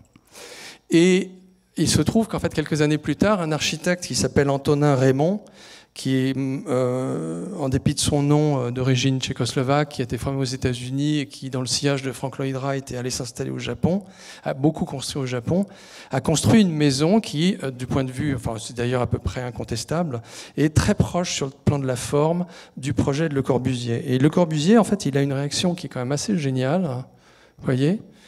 Alors, parce qu'il consignait tout, Le Corbusier. Donc en fait, il faisait... Alors ça, c'est les œuvres complètes du Corbusier. C'est-à-dire qu'en fait, Le Corbusier s'auto-générait, s'auto-commentait. Et ça, c'était adressé à toutes les grandes figures en fait, du panthéon de l'époque. Tout le monde recevait en fait, les œuvres complètes du Corbusier. Et donc là où il est extraordinairement pervers, c'est qu'il ne le démonte pas, en fait, Antonin Raymond. Il avalise la qualité de son travail. C'est-à-dire qu'en fait, il arrive à s'approprier, enfin à faire savoir que le projet est le sien, sans aucune forme de manifestation d'irritation. Donc, en gros, sans véritablement susciter de drame, sauf qu'évidemment, ça, pour un architecte, c'est le baiser qui tue. C'est-à-dire que Antonin Raymond, de l'autre côté, il prend ça dans la figure. Surtout qu'il y a quand même, si vous voulez, un double langage. Ça commence... parce que c'est le titre là-haut. Hein. Ça commence par cette formule, pas la peine de se gêner. Donc on comprend bien que la formule du haut annule, en fait, renverse le propos. Et donc, ce qui est, comment dire, remarquable et que je vais souligner, c'est que lui, Antonin Raymond, on peut s'intéresser également à ce qu'il a dans le crâne. Et il a une position qui n'a strictement rien à voir avec celle du alors ça, c'est... Pardon, je vais revenir là-dessus. Voilà. Ça, ce sont les considérations d'Antonin Raymond. Et alors, je vous explique. Antonin Raymond vit au Japon. Antonin Raymond est en phase avec la culture japonaise. Antonin Raymond considère, et vous pouvez le lire là, que l'individualité, que l'expression individuelle... Alors, est-ce que c'est une posture? J'en sais rien. Mais supposons qu'il soit sincère, que l'expression individuelle, en fait, est secondaire. Vous voyez, et il dit à sa femme cette chose extraordinaire, peu importe d'où viennent les choses, ce qui importe, c'est ce que l'on en fait. Vous voyez, et je n'ai pas souligné le fait que il y a une traduction d'Antonin Raymond, c'est-à-dire qu'en fait son projet, j'entends en termes de réalisation, est adapté en fait au contexte japonais. Et c'est une réalisation qui est tout à fait remarquable. Sauf qu'évidemment, ça ressemble trop au travail du Corbusier. Et donc là, il y a une opposition, j'allais dire, de principe, presque de paradigmatique entre deux univers, qui renvoient encore une fois à une relation, en fait, à la question mimétique totalement différente. Parce qu'en fait, on se rend compte que dans une structure holistique comme la culture japonaise, le mimétisme ne fait pas sens, n'a pas du tout la même, comment dire, suscite pas le même prurite, la même irritation qu'elle peut susciter en fait dans le monde occidental, dans le contexte du moderne, qui est un contexte où justement l'individu est mis en avant, la créativité est mise en avant. Et donc j'en reviens alors à une autre, je vais essayer de revenir en arrière, voilà, à une autre particularité de la question mimétique, puisqu'en fait le mimétisme, où la théorie girardienne s'appuie sur toute une série de systèmes d'analyse périphérique, notamment justement l'analyse systémique de Palo Alto et le travail de Bateson, en fait, et la question du double bind, en fait, c'est-à-dire de la proposition contradictoire. Et on voit bien là le caractère assez paradoxal du discours en fait, du Corbusier. Voyez, c'est-à-dire que le Corbusier est le modèle, il veut être imité, mais attention, il ne faut pas l'imiter, ou en tout cas pas j'allais dire à un point qui pourrait lui le déstabiliser ou comment dire, remettre en cause en fait sa paternité sur le concept, sa paternité sur l'idée. En fait, ce qu'il fait en fait dans les œuvres complètes, le Corbusier, c'est simplement se réapproprier en fait cette chose qui aurait pu lui échapper en quelque sorte au Japon. Donc vous voyez une autre ironie de l'histoire qui est également japonaise. Vous connaissez tous le modulor, en fait, qui est une vision, encore une fois, très corbusienne, très rigide, très comment dire, définitivement normée. Enfin, cette idée, si vous voulez, que c'est pas l'homme qui est la mesure de toute chose, quoi. C'est le Corbusier qui est la mesure de l'homme. Hein, vous voyez, il dessine l'homme idéal, la taille, 1m83, c'est comme ça et pas autrement. Et donc Bruno Taut, qui est un génial architecte autrichien, qui était expressionniste avant d'être moderne, qui quitte l'Allemagne pour le Japon, qui va enseigner au Japon pendant un certain nombre d'années avant d'aller mourir en Turquie. Il enseigne aux jeunes japonais et il leur propose cette vision du modulor, en leur disant, vous voyez, il n'y a pas un homme, il n'y a pas une unicité de l'homme, il y a une diversité de taille. Donc en fait, en gros, ça, c'est une manière de relativiser ou de remettre en cause le concept modulor, en fait. Et on en arrive en fait à cette histoire qui est comme alors là vertigineuse, qui relève de la psychopathologie, qui est l'histoire de la maison d'Eileen Gray, la maison E1027. Alors elle s'appelle 1027. Alors Eileen Gray en fait est une Irlandaise qui est très comment dire très férue d'art appliqué, qui produit des meubles absolument magnifiques à la fin du 19e, au début du 20e. Et elle vit en couple avec Jean Badovici, qui est le fondateur, rédacteur en chef de l'architecture nouvelle. Donc ce sont des gens qui sont vraiment à l'avant-garde. Et elle dessine, je crois qu'elle a construit 2 ou 3 maisons dans son existence. Elle construit cette maison qui est alors vraiment une icône absolue du modernisme, qui s'appelle la maison E1027, puisqu'en fait les chiffres renvoient aux lettres. Donc c'est 10 pour le J, 10e lettre de l'alphabet, 2 pour le B et 7 pour le G de Gray. Donc c'est en fait en réalité l'acronyme EJBG, pardon, c'est un peu complexe en fait. Donc Eileen Jean Badovici Gray. C'est quelque chose d'extraordinairement, j'allais dire, fusionnel et intime. Bon. Elle a conçu la maison. Non seulement elle a conçu la maison, mais elle a conçu l'aménagement intérieur, architecture d'intérieur, conception du mobilier. C'est quelque chose qui est extrêmement personnalisé. C'est le travail d'Eileen Gray. Et Eileen Gray, par ailleurs, est une dissidente dans le mouvement moderne. Elle a beaucoup de réserves à l'égard des dogmes modernistes. Elle a écrit des textes, notamment enfin, je ne vais pas vous les lire parce qu'on n'a pas le temps, mais un texte qui s'intitule, je crois, de l'éclectisme au doute. Voilà. Et donc, cette maison construite est très fréquentée par le Corbusier. Et la perfection, on peut imaginer que la perfection de la maison a frappé le Corbusier. Le couple se sépare, Eileen Gray disparaît. Elle va ailleurs, en quelque sorte. Le Corbusier pratique la maison de manière régulière, dans le sillage de Jean, enfin, porte ouverte de la part de Jean Badovici. Et il lui passe par l'esprit l'idée de peindre les murs à l'intérieur de la maison. Donc il se met à peindre les murs, ce qui va complètement à l'encontre des principes modernistes, hein, parce que Adolphe Leuze, dont on parlait tout à l'heure, évoque les enfants qui comment dire, peignent les murs des toilettes pour dévaloriser en quelque sorte les artistes de la sécession. Donc voilà, c'est exactement cette mécanique. C'est-à-dire que tout à coup, il rentre dans le truc et puis il se met à peindre. Et alors, vous voyez que c'est quand même une maison très très belle. La maquette est un peu froide, donc là on voit un petit peu mieux comment cette chose-là est conçue. On est quand même à la fin des années 20 et c'est tout à fait remarquable. Et là je vous montre une des choses qu'a peinte Le Corbusier. Voilà. Et quand Le Corbusier va être confronté à la nouvelle propriétaire de la maison, qui est une de ses amies, qui se substitue à Jean Badovici. Alors je vous explique, Le Corbusier a acheté dans les parages à peu près 50 mètres de distance de la maison un terrain en surplomb où il va construire son cabanon. C'est-à-dire que le cabanon de Le Corbusier est juste au-dessus de la maison E1027. Et tout j'allais dire, tout cet espace va évidemment être, comment dire, plus ou moins associé au Corbusier. Il explique à la femme qui a acheté la maison, voilà, ce que vous voyez là, c'est sur la gauche Eileen Gray et au milieu l'enfant qu'elle n'a pas eu avec Jean Badovici. Voilà. La formule délicate, quoi. Et donc, évidemment, Eileen Gray dira dans sa biographie, je me suis senti violée. Voilà, je me suis senti violée. Et ce qui est quand même tout à fait fascinant, c'est cette espèce de mécanique de captation extraordinairement perverse qui fonctionne dans un comment dire, dans une logique d'appropriation par rapport à un objet remarquable qui n'est pas le sien, mais qui, d'une certaine manière, devient le sien, puisqu'en fait, il en a peint les murs. Alors, je vous montre maintenant. Voilà un courrier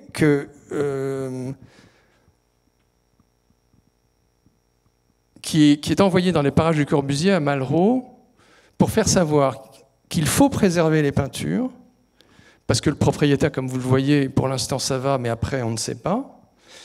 Il faut préserver les peintures, il n'est pas question de la maison, et d'ailleurs la maison est devenue la Villa Badovici, c'est-à-dire qu'en fait il a complètement gommé Eileen Gray, elle n'existe plus. Voilà. Et encore une fois, Eileen Gray, je renvoie on parlait du Japon. Eileen Gray, en fait, une de ses particularités, c'est de faire des lacs absolument magnifiques. Elle produit des lacs et qu'elle a, comment dire, appris à maîtriser en termes d'exercice auprès d'un jeune japonais. Et donc, c'est vraiment dans la logique de la tradition la plus ancienne, avec les efforts les plus extrêmes, qu'elle a encore, comment dire, qu'elle est parvenue en fait à maîtriser l'exercice. Et donc, encore une fois, elle est très sensible à l'idée d'une transmission en fait de la valeur artistique. Voilà. Et donc, je vous lis parce qu'elle est très très intéressante. Enfin, je vous la montre plutôt. Si j'y arrive, voilà. La définition que donne Eileen Gray du génie, elle est absolument extraordinaire et elle va totalement à l'encontre justement comment dire, du parti pris ou du postulat, par exemple, du Corbusier. C'est-à-dire qu'en fait, elle nous explique là que le génie n'est pas associé à un individu. Voilà. Le génie est le résultat comment dire, d'une convergence, vous voyez. Et là, on est exactement dans la lecture mimétique et girardienne de ce qu'est la création. Voilà. Et encore une fois, on voit bien quels sont les clivages absolument fondamentaux qui se jouent, les décrochages qu'il y a entre une lecture comme celle-là, qui encore une fois est en rapport avec une sensibilité très associée à la culture japonaise, en l'occurrence, et celle des modernes ou de nos contemporains qui sont aujourd'hui dans un registre qui est un petit peu de même nature. Donc on peut continuer toute la nuit, mais si vous voulez, on s'arrête là, parce que... Oui ? Bon. Merci.